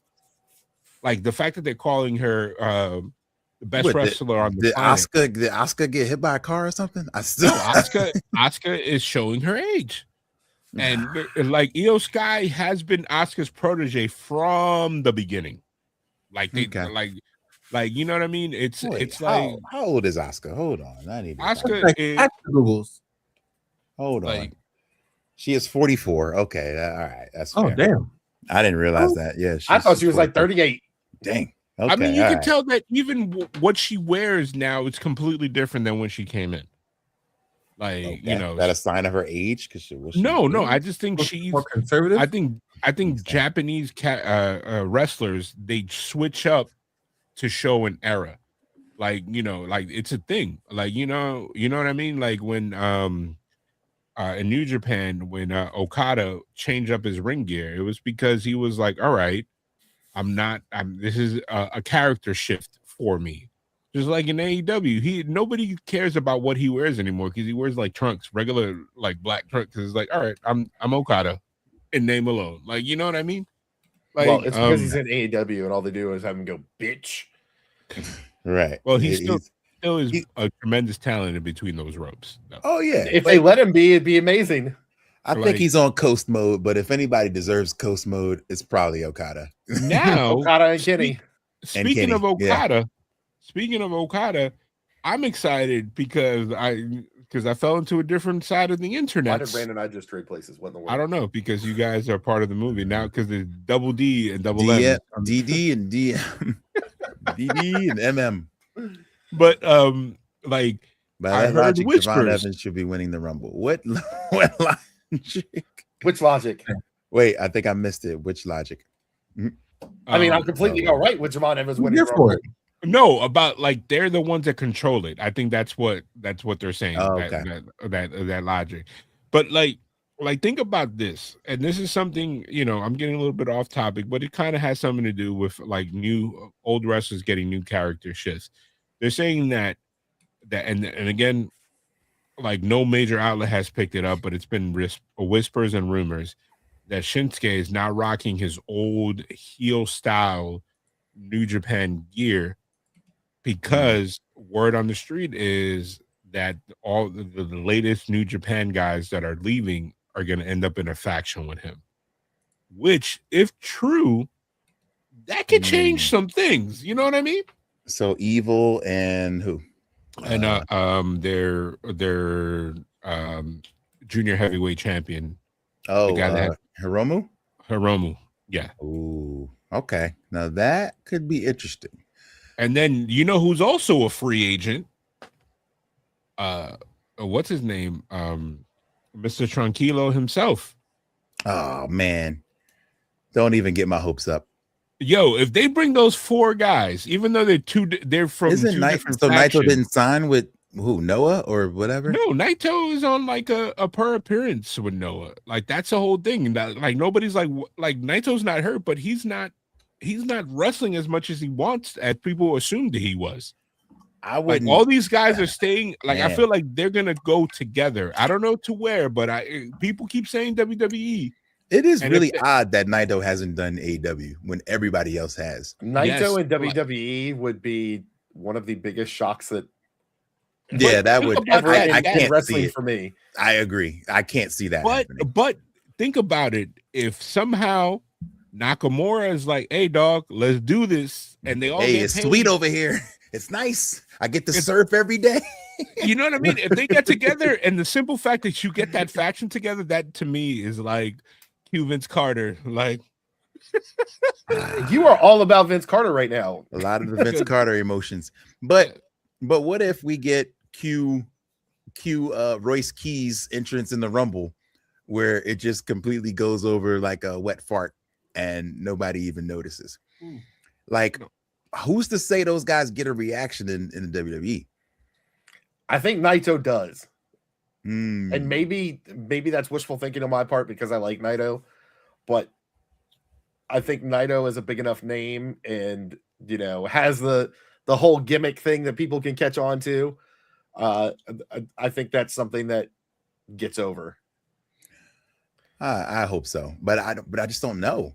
Like, I think AEW, it's a no-brainer because all those guys have that crossover. The fans of AEW are New Japan fans as well. It's intriguing to me that WWE is even in the sweepstakes for those guys, because you would think this is a slam dunk AEW, right? Like you would think so, but every news outlet says they're US bound. But but people are saying not AEW. So it's crazy to me. They're going to House of Glory. Oh, and do what? Make enough money to stay at a hotel and then go back home? Geez. They go to HOG. So here's a fun quote from Naito a couple of days ago. I know I quit, but it may be natural to move on to the next stage once you achieve a certain goal. But is that really the reason so many wrestlers are leaving? I want New Japan Pro Wrestling to seriously consider this issue.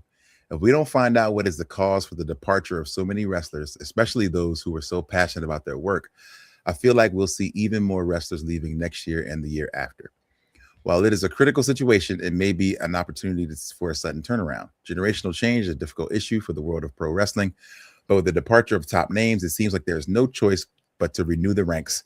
So it also seems like a good situation. I hope the remaining wrestlers will think this is a chance and do their best. So he's mostly just talking about people bouncing from New Japan and including himself. Which kind of means I ain't going back there, Captain. Yeah. People are like, no, He's he wants to go back to Japan. Good luck with that, y'all. I hope y'all figure it out.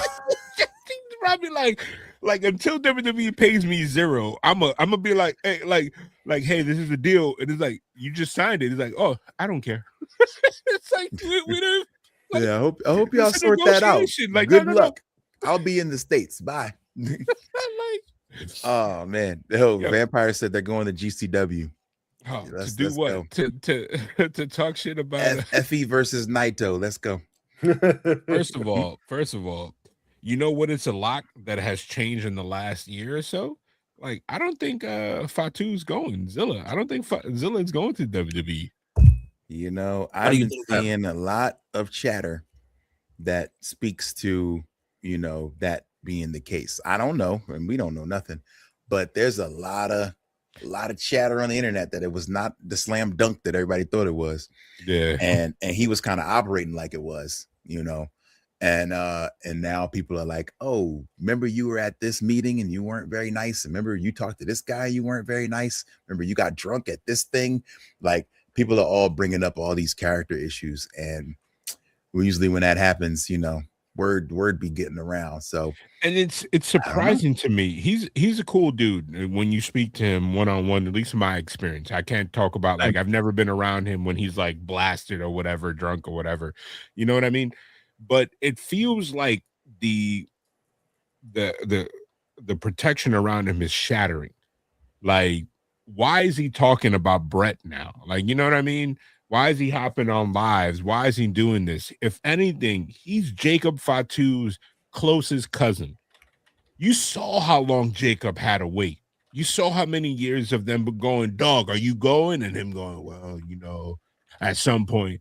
Like, you should be quiet. I would be taking every booking and not big boy and nobody. I'll be like, hey, Albuquerque, you need me? All I need is a hotel and a flight and maybe a table for my merch. I don't need you to book my man, the guy that runs my social media. Like, it could be a product of him being too good and everything. And it's like, I don't know. And I really hope that's not the case, because seeing somebody that was on this redemption path and leading this life, and now if this is the reality of his situation, eating crow sucks, dog. Like Jim Ross used to say, you got to keep your words soft and sweet, because you never know when you might eat them. Yeah, man. And nothing's ever like final. You know what I mean? So maybe this is just a little bump in the road where people are like, oh, I don't know, bro. You hot as fish grease. We gonna fall back. But maybe this is something that could change later. But Brett Lauderdale put up a big post saying, like, you know, and I think he was kind of speaking for him. He was just like, I first met Zilla. He had 13 matches and an ugly fallout with Booker T under his belt. We took him into the GCW family, brought him on the road, gave him the opportunity to learn, and nobody else would touch him. That's it. He didn't really say like, oh, he's better now. He just was like, yeah, we know, we looked out. But didn't he mend that fence with Booker T? Because I feel like, again, the timeline is murky for me. Like, I felt like he just did their pay-per-view, not their pay-per-view, their show, like, I want to say a couple months ago. Yeah. I think they did fix it, but he was like, at that time it was bad. Like, nobody wanted to deal with him. So what did he do on this live stream? Did y'all hear about it? I guess I just saw him. The gist that I got is that he talked shit about Brett Lauderdale. Okay. And he might have aired some grievances. I think he might have said the quiet parts out loud, thinking that people were gonna hop on him. But it's like, bro, this is a business about relationships. Like, you know what I mean? If GCW don't book you, then you know what? That small contingent over here is not going to book you. Like, yo, I'm in Maryland, and Maryland Championship Wrestling is booking Patrick. You know who Patrick is, right? Patrick Jr. From former NXT, the Prince guy that got called out in the Me Too. Oh, Velveteen, yeah, Velveteen Dream. He's getting booked regularly here, like a staple, because he came out of MCW, and yeah, he's from Baltimore. Yeah, so that's to me surprising because he's on shows with like WWE ex vets. Like I think Dolph Ziggler is on the same show as him, and it's like, Well, he's one of the ones that his persecution is slightly questionable. Obviously, I'm not planting a flag for him in any way, shape, or form, but there's enough question marks there that potentially he shouldn't have been let go. He looked at filing a lawsuit; it never happened, so it becomes apparent that there's probably good reason that he got let go. But it's one of those ones that there were enough question marks to make you go, maybe there's still something. Like maybe he still has a chance to come back. But that was one that was definitely disappointing. But I can see why he's still getting booked. Yeah, but like I say all that to be like I really don't want to say like I don't want like if we continue this podcast for a couple of years, I don't want to be like, hey, you guys remember Zilla?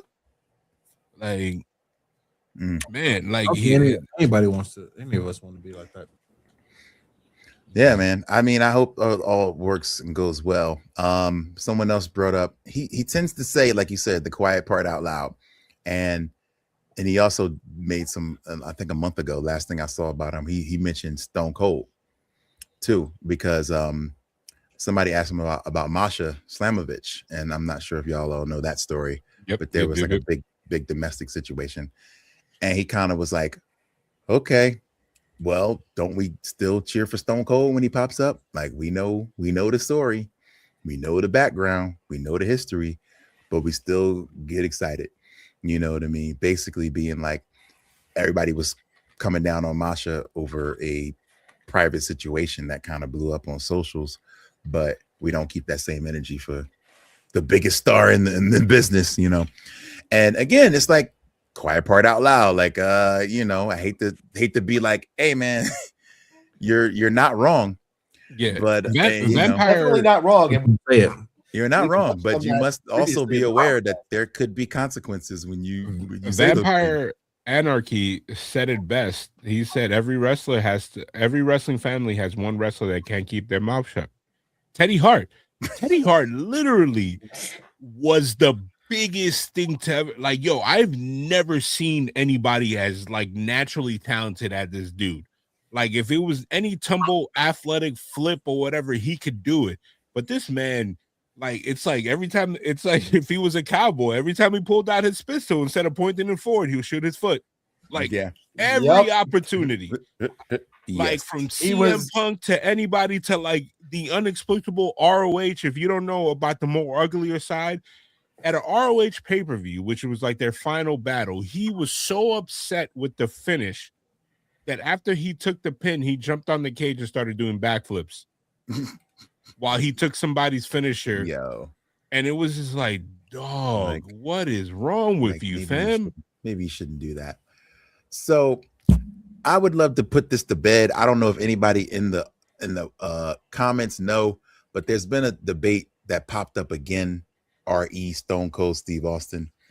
A lot of people say nobody talks about what happened. There's a Deborah video out of that started to resurface about her speaking about being hospitalized from this dude and all kinds of stuff. I felt like Stone Cold hasn't really addressed this, but there are people who say, oh, there's the A&E biography that came out a year or two ago where he does get into it. He says it was a bad time in his life. He says he's gotten help and treatment and things like that. I just never saw that. So if that is a thing, then I'll be glad to just never speak of this again. I haven't seen the A&E thing, but I know he got like domestic violence counseling because he was forced to. It was court ordered. Is it a thing that he did the bare minimum because it was a publicity move? Like, I've been to traffic court. We don't know. I've been to traffic court where the lawyer gets out there like a kid got drunk and drove into somebody's side of somebody's house, and they're like, Your Honor, he proactively went into rehab for this, and he did that, and he did this, and it's like he's not remorseful. It's just the lawyer goes, You want to beat this? This is what you need to do. It's like it's a song and dance, and you know what? I think, and this is gonna sound really, really crappy. I think Stone Cold did this at a time where people did not care about safety inside a relationship as they do now. Oh yeah, it didn't Like, really start to change until Ray Rice. Just like the same reason that this dude died in Puerto Rico in a locker room, he got stabbed up. Can that happen today? No, but did it happen? Yeah. Did a U.S. citizen die in Puerto Rican soil in a wrestling locker room, and everybody's like, "Yeah, yes." It's like this is the atrocities of the past coming back to you. Now, will Stone Cold be shut down? No, because again, the people that love him don't remember that side of him. A lot of people forgot that he went home and he took his ball and went home. A lot of people forgot that he was like, "That's not going to work for me, brother." And then, you know what I mean? It's like he's the funny guy now. Like, the guy that is like, he's meme that's like, and another beer. Like, you know what I mean? He's the Well, he's the drunk uncle that went to rehab. Yeah. He went to rehab. So yeah, when he got help, as far as we know, we haven't seen another incident in 20 plus years since that. Not excusing it at all, but I do feel like if this is a situation where we feel like he's gotten the help and he showed remorse for who he was at that time, and he's not that person anymore. That's the difference between him and Hogan. You know what I'm saying? Yeah. And like being remorseful and moving forward from these things. If that's the case, I'll never bring that up again. Yeah. But if he does it again, like as crappy as it sounds, a lot of people gave R. Kelly the pass the first time, and it wasn't like they condemned him until it came back again. Like, oh, this is a pattern. Like, oh, this is what this man is about. Oh yeah, the pattern. And it's like, again, Vampire said, like, you can state truths all you want, but if you want to get booked, we gotta be aware of those things that are gonna mess you up professionally. So yeah, I would say, I mean, good on him for speaking the truth, but yeah, and I didn't see Brett even really talk too badly about him. He just was like, "Hey man, I gave him a chance when nobody else would." That's really all I could say. How much of that is Brett is scared about the smoke? Because right, he could be like, Zilla Fatu is a. I'm not saying he's a scary dude. I'm just saying he's about it.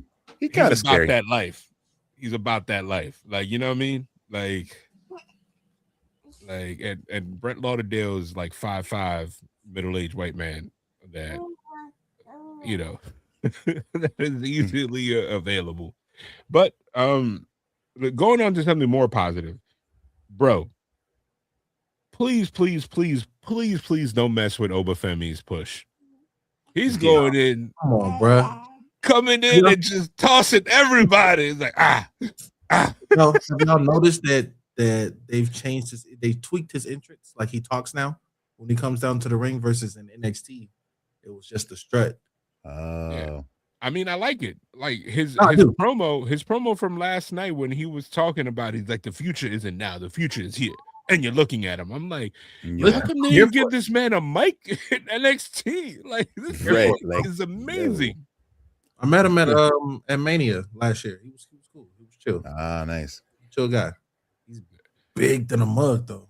But bro, like, yo, he's M'Baku. They took M'Baku from Black Panther and made him a real person. Yeah.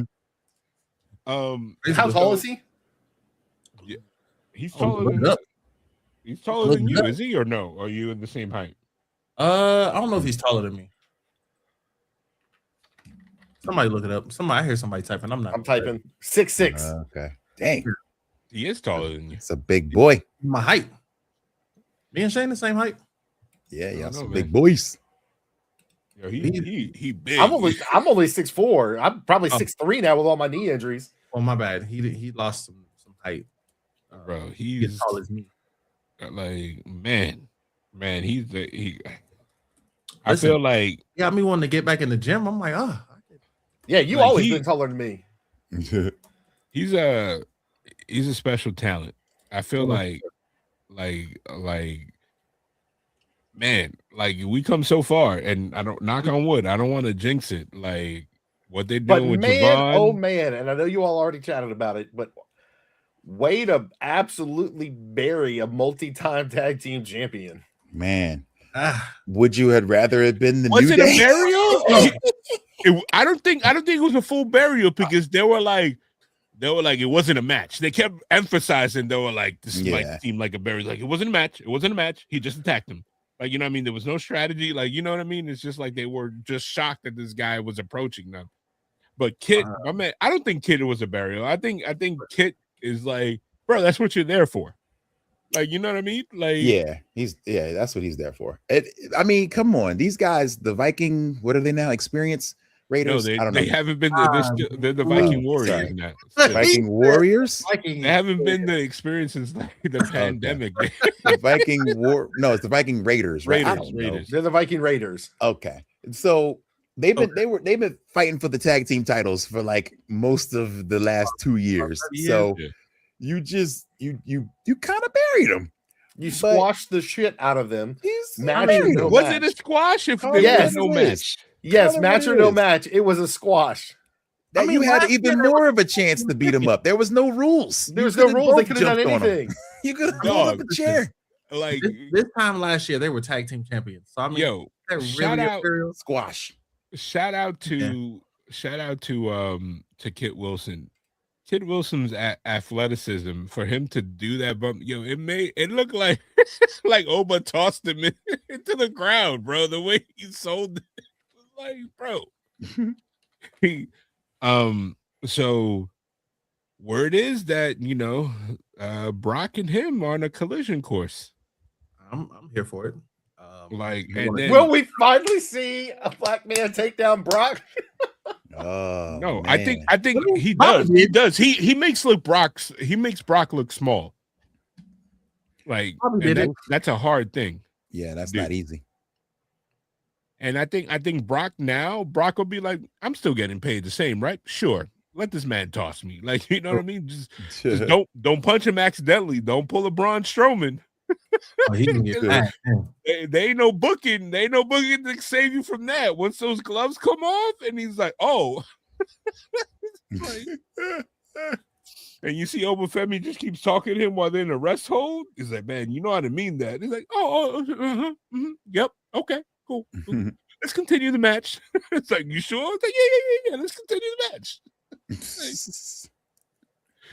But that was pretty cool. Randy Orton being in Elimination Chamber is cool. It's good to see him, but I don't know. Do you think if they do somehow get us to a Randy versus Cody for the belt at Mania, Ugh. is that good? Ugh. Do we want to see that? I think we want to see it. I don't know how you We get wanted to to it. see Randy I versus could see Cena at Mania more than that. Where do you put Randy? A healthy Randy? Is that? I think he's on the card. He should be.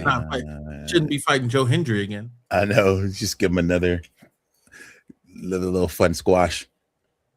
So He is a big fan of those. I know for a fact. Oh yeah. look, that's a fun and easy paycheck.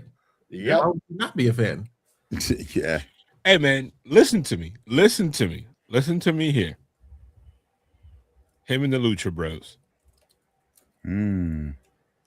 Like them three versus like MFT. Something where Randy does something like have him out there just be like no miedo. Like You know, if it's him and the Lucha Bros, he's gonna hit that terrible Randy Orton cartwheel.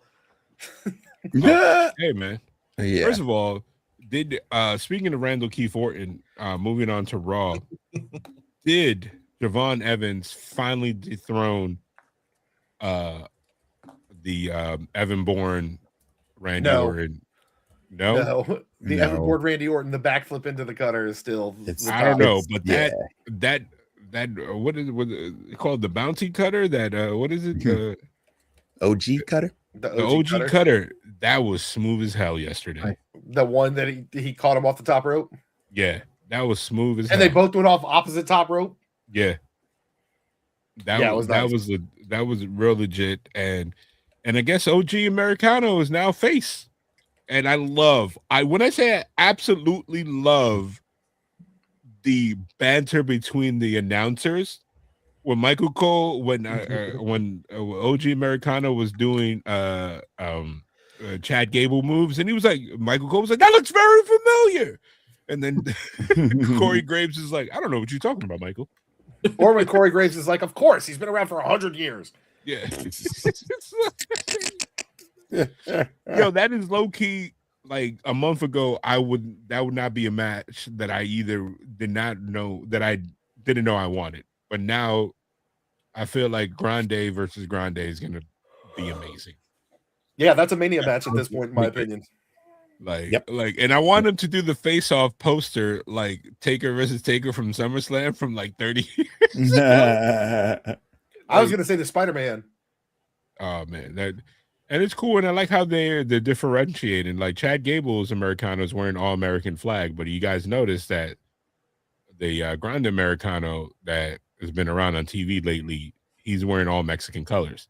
Yeah. Mm-hmm. So that's pretty cool. And then I love how they're like leaning into it. Yeah, I love how they lean to it. He's like, I don't know. The only thing I can tell you, Cole, is that the Grande Americano that I recognize, he's super over in Mexico. And this OG Americano is super over here. So I don't know. It's bizarre world everywhere. Oh, he got OG Americano got the crap boot out of him at AAA. Yeah. Yep. Yeah, you never know what they're gonna take to out there. Speaking of AAA, which we kind of skipped over, so they booked Dom versus Vikingo for a hair match. Hair versus hair. Do you think Dom cuts his hair? Dom's not cutting his hair. No, Vikingo goes bald. Hey, just like his heater. Then he looks like old school Ray. Speaking of hair, I mean, I hate to go all AEW on y'all, but we're about to do a mixed tag match next week. Tony Storm, Orange Cassidy, and Wheeler Yuta and Marina, and the losing team shaves their hair. So who wins that one? I think that's Marina. Obvious off the jump. Marina. It's got to be the heels that lose their hair. Like, good guys don't lose their hair. Like, it just doesn't happen. And I feel like it fits Marina's look, and she's not gonna go bald. She's just gonna have a short haircut. Like women wrestlers do that all the time now. And especially when you're talking about she's not gonna go Orange Cassidy. Yeah. Right. Like they're like almost known by their hair. Like them without their hairs are part of the gimmick. They wouldn't even be the same wrestlers. So yeah. Now they have an opportunity to give Wheeler Yuta like a zero fade all over. That'd be fire. Like he don't need shave him bald, but then he grows it into like kind of like a Moxley haircut. If Moxley had a hairline, not a like a little buzz joint, like a little Caesar, like with the point. Yeah. Horrible. Speaking of Mark, man, who y'all think this new Max Man is? I have no idea. I don't know where this is going. I don't think WWE Mox? knows where it's going. Wait, you said speaking of Mox, you think it's Moxley? I can tell you. Wait a minute. I did that though, right? I can tell you with all certainty that was probably Finn Balor under the stuff because he wore gloves, and I think they did that because he has mad tattoos. It's already been revealed who it was, but it can be whoever. This is just a placeholder. So it's been revealed who it actually was. Who? Storyline wise, it hasn't been revealed. Okay. I mean, so who was it actually? It was Grayson Waller. Okay, but that's not who's going to be in the story, obviously. Yeah. That'd be funny though. Which Grayson Waller is almost the exact same height and body type as Seth. Yeah, they wanted somebody with the similar body type. It's supposed to be Seth, but will he be ready? Or are you just going to keep doing it? No, he said he's going to be ready. And like he said he's going to be ready for Mania.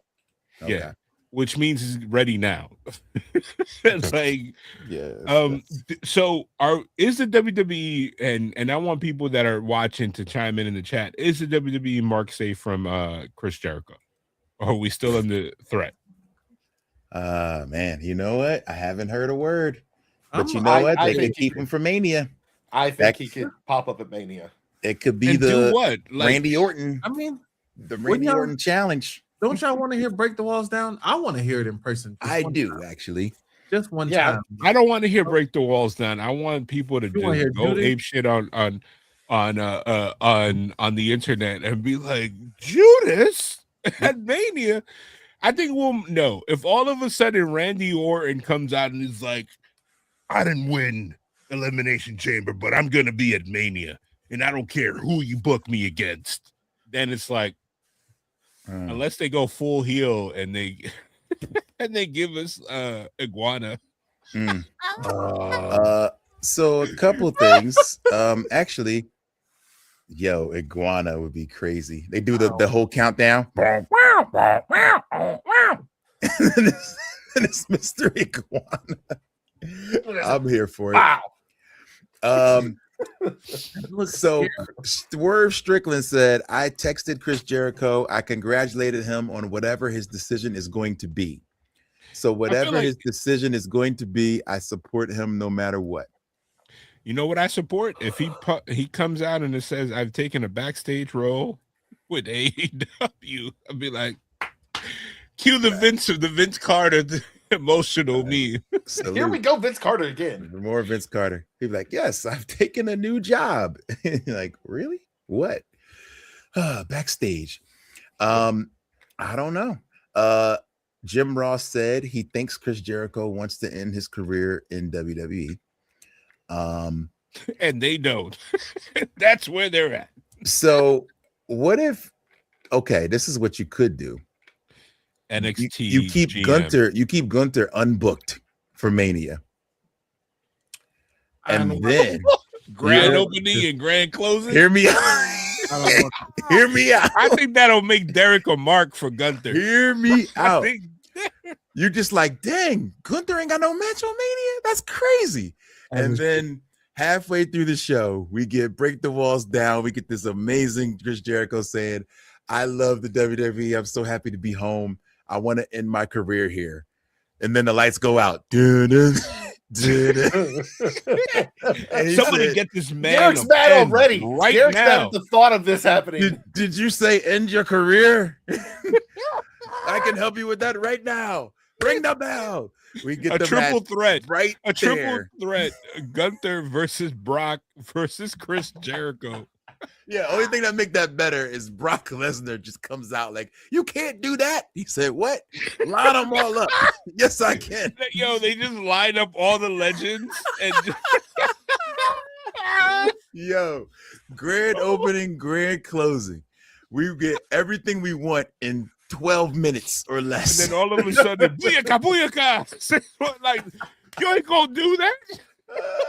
All the legends. Yeah, he just lines them all up. It's like one 15-minute segment. It's a gauntlet match. One after the other. You got to run the gauntlet and end everybody's career. But I would love that. Like if they don't book Gunther, I think that's what's going to happen. And then let it be leaked by like Warren, like Sean Ross Sapp, like Jericho signed for 3 years, but WWE said, you know what? We good. We changed our mind. 3 minutes. 3 minutes, but we still like, wait, they're not going to pay. No, we're giving you your full 3-year contract and you could be released tomorrow. We'll give you full in pay, but goodbye. We paying you to sit down. Here you go. Ironclad, an enforceable Andrade contract, enforceable everywhere, please. That's how. Oh man, I'm all for it. I'm all for it. Everybody gets what they want. Everybody. Yo, what about me? You know what, Shanika, you are right. Have you seen this Jericho Cruise lineup? It's bad. Like there's like nobody from AEW on it, and it really looks like it looks like it looks bad. Him and Frank the Clown. Shout out to Frank the Clown. Yo, shout out to Frank the Clown. But let me look at it real quick. Now I gotta pull it up. That's my look that was kind of sad looking. I was like, oh man, like nobody. You couldn't get anybody from AEW. He has Jeff Hardy, Saraya, and the Great Muda. Nick Nemeth, Bully Ray, Elena Black, Brad Williams, Ted DiBiase's who's who of people that have nothing going on. Wow. So y'all think we're getting Soraya back then? There's a That is- lot of TNA people. Maybe WWE confirmed. Uh-oh. 'Cause Yeah, AJ Francis is there. a lot of TNA. Oh, Yes, man. literally the entire TNA roster. Yeah, this Wow, sounds Chris Van Fleet. he sounds gone. Carlito, Vampiro, Buff Bagwell. Vampiro. Wait, is he a front man of two bands? Because there's something called Quarantine, and the front man looks exactly like Jericho. If you look at the lineup, scroll down at the lineup, you'll see it. Fozzy, the Iron Maidens, Quarantine. Yes, that's definitely Jericho. What? Oh my god! If he's starting a couple new bands, is he gonna be in every band? That'll be his gimmick, yo. Yo. Fozzy, the band of Jericho. Not downstate. Imagine legally we can't sing the song that you guys know it's about. Yo. We got downstate. We got Jeff Hardy as Peroxide. Yeah, why did they show Jeff Hardy twice? Just say Jeff Hardy is singing and wrestling. Yeah, this is very interesting. Yeah, like, oh, this looks crazy. Man, I need to hit them up, see if I can get booked. Like, because seems like anybody's get booked that is not currently signed to the WWE or AEW. Yo, this looks like this could be a punishment. Yo. like, hey man, if you don't act right, we're gonna send you on the Chris Jericho. Wow, there is a lot of TNA folks. So yeah, Bro, like last year it said Chris Jericho and All Elite Wrestling. Literally, they had Osprey, Tony, Bobby, MVP, Takashita. Everybody was there. Ooh, yeah, that relationship is Did this gone. man just say Takashita? He did. He said Takashita. Sorry. But oh gosh, bro, literally the entire roster was there last year. It is crazy, dude. And now not one person. Not one. That is like not even seriously one. Nobody, and it's not like he can't book them because I mean, maybe they just don't want to go. Yeah, it's like, they look like, nah, I'm good, bro. I'm busy. November, there might actually be a pay-per-view that weekend. Who knows? He's about the counter January 6th. He's about the counter program AEW. Yeah, last year or the year after before, he had Swerve. He had a bunch of people. Like, this is very this is interesting. This is reminding me of like, hey man, NWO. It's like, man, you should have gave this up last year. You should have been done. You should have been like, hey man, I'll wait on that contract. This is very interesting. I hope it's cheaper than it's been in the past. I don't see any prices, but and you got to start a profile just to book. I just want to see the prices. No, it's a lot of bread. You need all your information before you can see that. Right. Email you. If anything, he'll make money selling your info. They're like, for you, right? So when you get in there and say no, they can be like, hold up. We were just joking. I know we said 1,000, but like. Can you do $500? $200. Give me $200. $250. A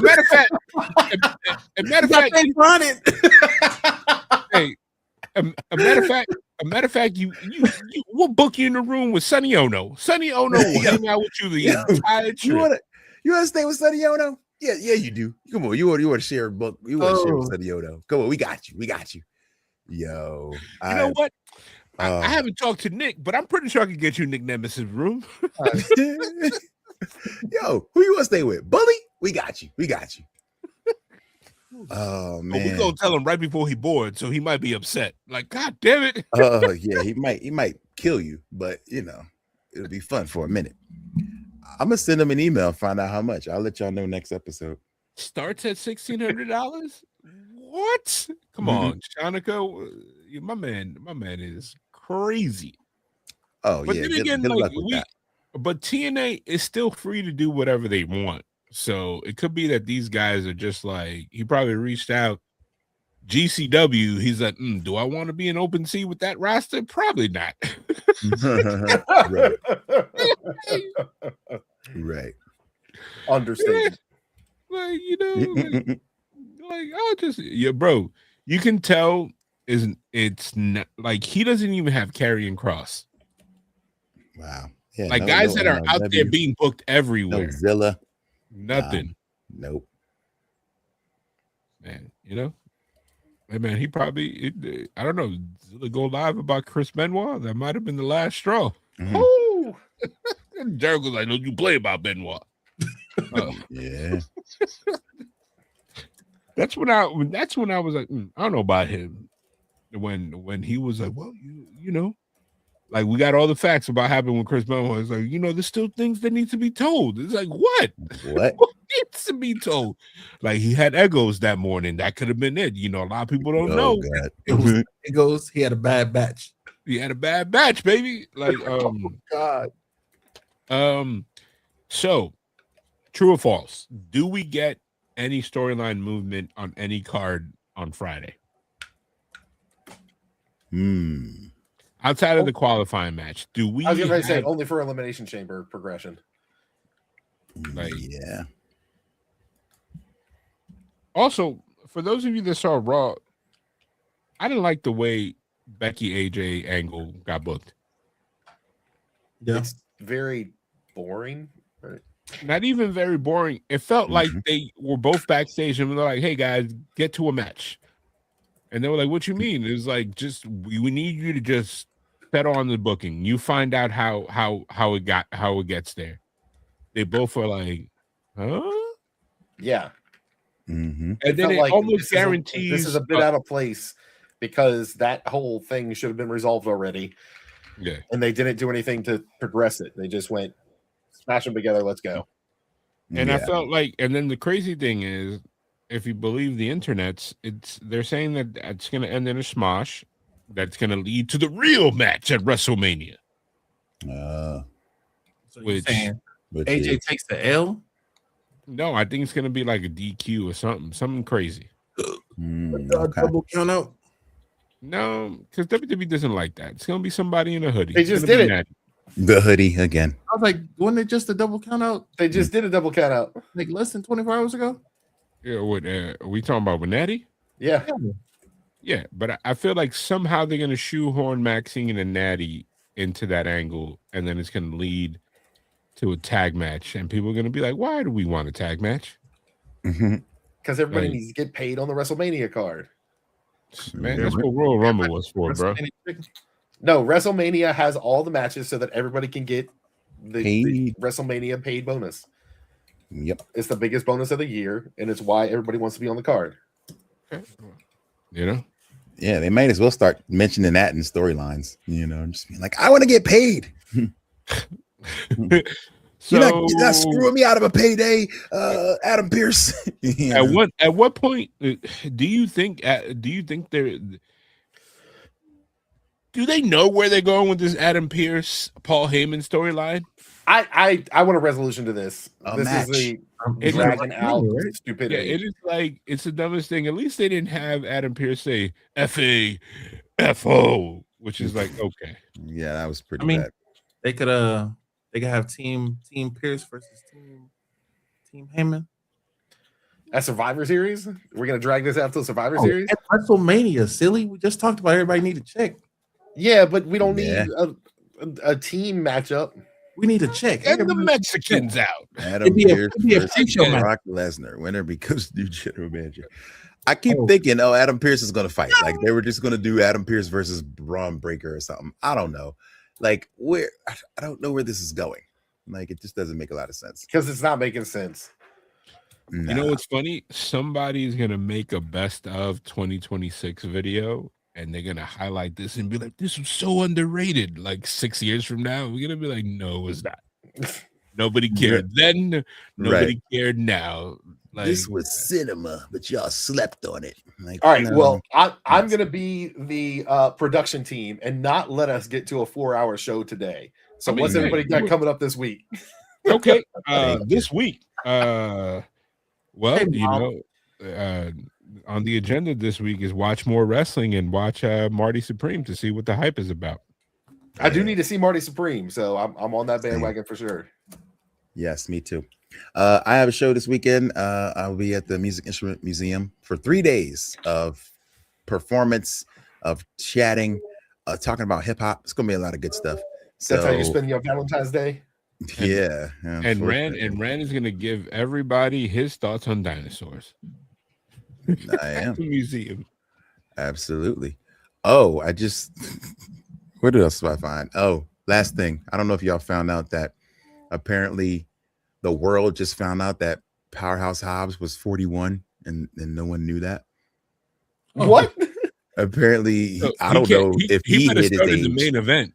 He better not start in NXT. He ain't got enough time. I don't know if he hit his age or they just didn't research or something, but apparently the news is that they didn't realize he was 41. Who didn't? Like, what? He got his I-9 in? forged his birth certificate. I don't know. But I meant to mention that earlier. But Man, anyway, that man's a good dude. I hope things go well for him. Yeah, me too. But yeah, that's it. That's all I got. Derek, what you got going on? Man, I got a card show this weekend, or I will be in Houston at a NCAA game. One of those. Crap. Hold on. Those are vastly different things. Wikipedia, there's no reference to his age. Really? Yes. He's a vampire. Wow. Oh, he found out how to hack Wikipedia. Yo, they do say he has 3 kids, which should have been a dead giveaway. Wow. Yeah. Tell that to Jacob. He is found to be 7 years older than his reported age after he signed. Yo, wait, hold on. Is he Dominican? They had him at 35. And they were like, apparently, no, I don't know. They just always had the wrong. That's so crazy. But bro, how did this Rikishi happen in said something 2026? about it. This is Rikishi crazy. Yeah, like, broke the news. Rikishi was like, "You didn't sign Zilla, so I'm gonna." Yo, that's crazy. Yeah, he has been hiding his age. Like Dave Meltzer was the one who got it, of course. Royce Keys was actually 41 years old, not 35. Records showed that nobody named William Hobson, his real name, was born in California in 1991, but there was one born in 1985. Wait a minute. So was it proven? I don't know if this is proven, but this is something that Dave Meltzer pointed out, that they couldn't find any birth records on him that year. But Dave Meltzer could easily walk it back next week. Like, you know what? Things change. You know, the plans changed. Turns out he's 35. But anyway, thank you everybody for enduring another awesome episode of us talking about wrestling and everything all around that circle. This has been an amazing episode of Bumps and Bruises podcast. Thank you once again to Derek, Shane, and of course, Rand. Go check him out this weekend. He's having fun, talking about hip hop, performing, doing everything because Rand loves the kids. We appreciate you guys joining us every week. We'll be around next week, and hopefully we'll have a better understanding of where we're going for Mania, because at this point, I don't know. I don't think Triple H knows, but we sure enough know that Reigns and CM Punk is going to be the main event for today. For today, I don't know. Until next week, at least. Yeah. For now, yeah. Until The Rock comes out and interrupts them. Countdown to the final boss. Elimination. No, he does Elimination Chamber and comes out and does a 5-finger throat slam. Like, I don't know. I don't know where we're going. But thank you, y'all. Peace. All right, peace.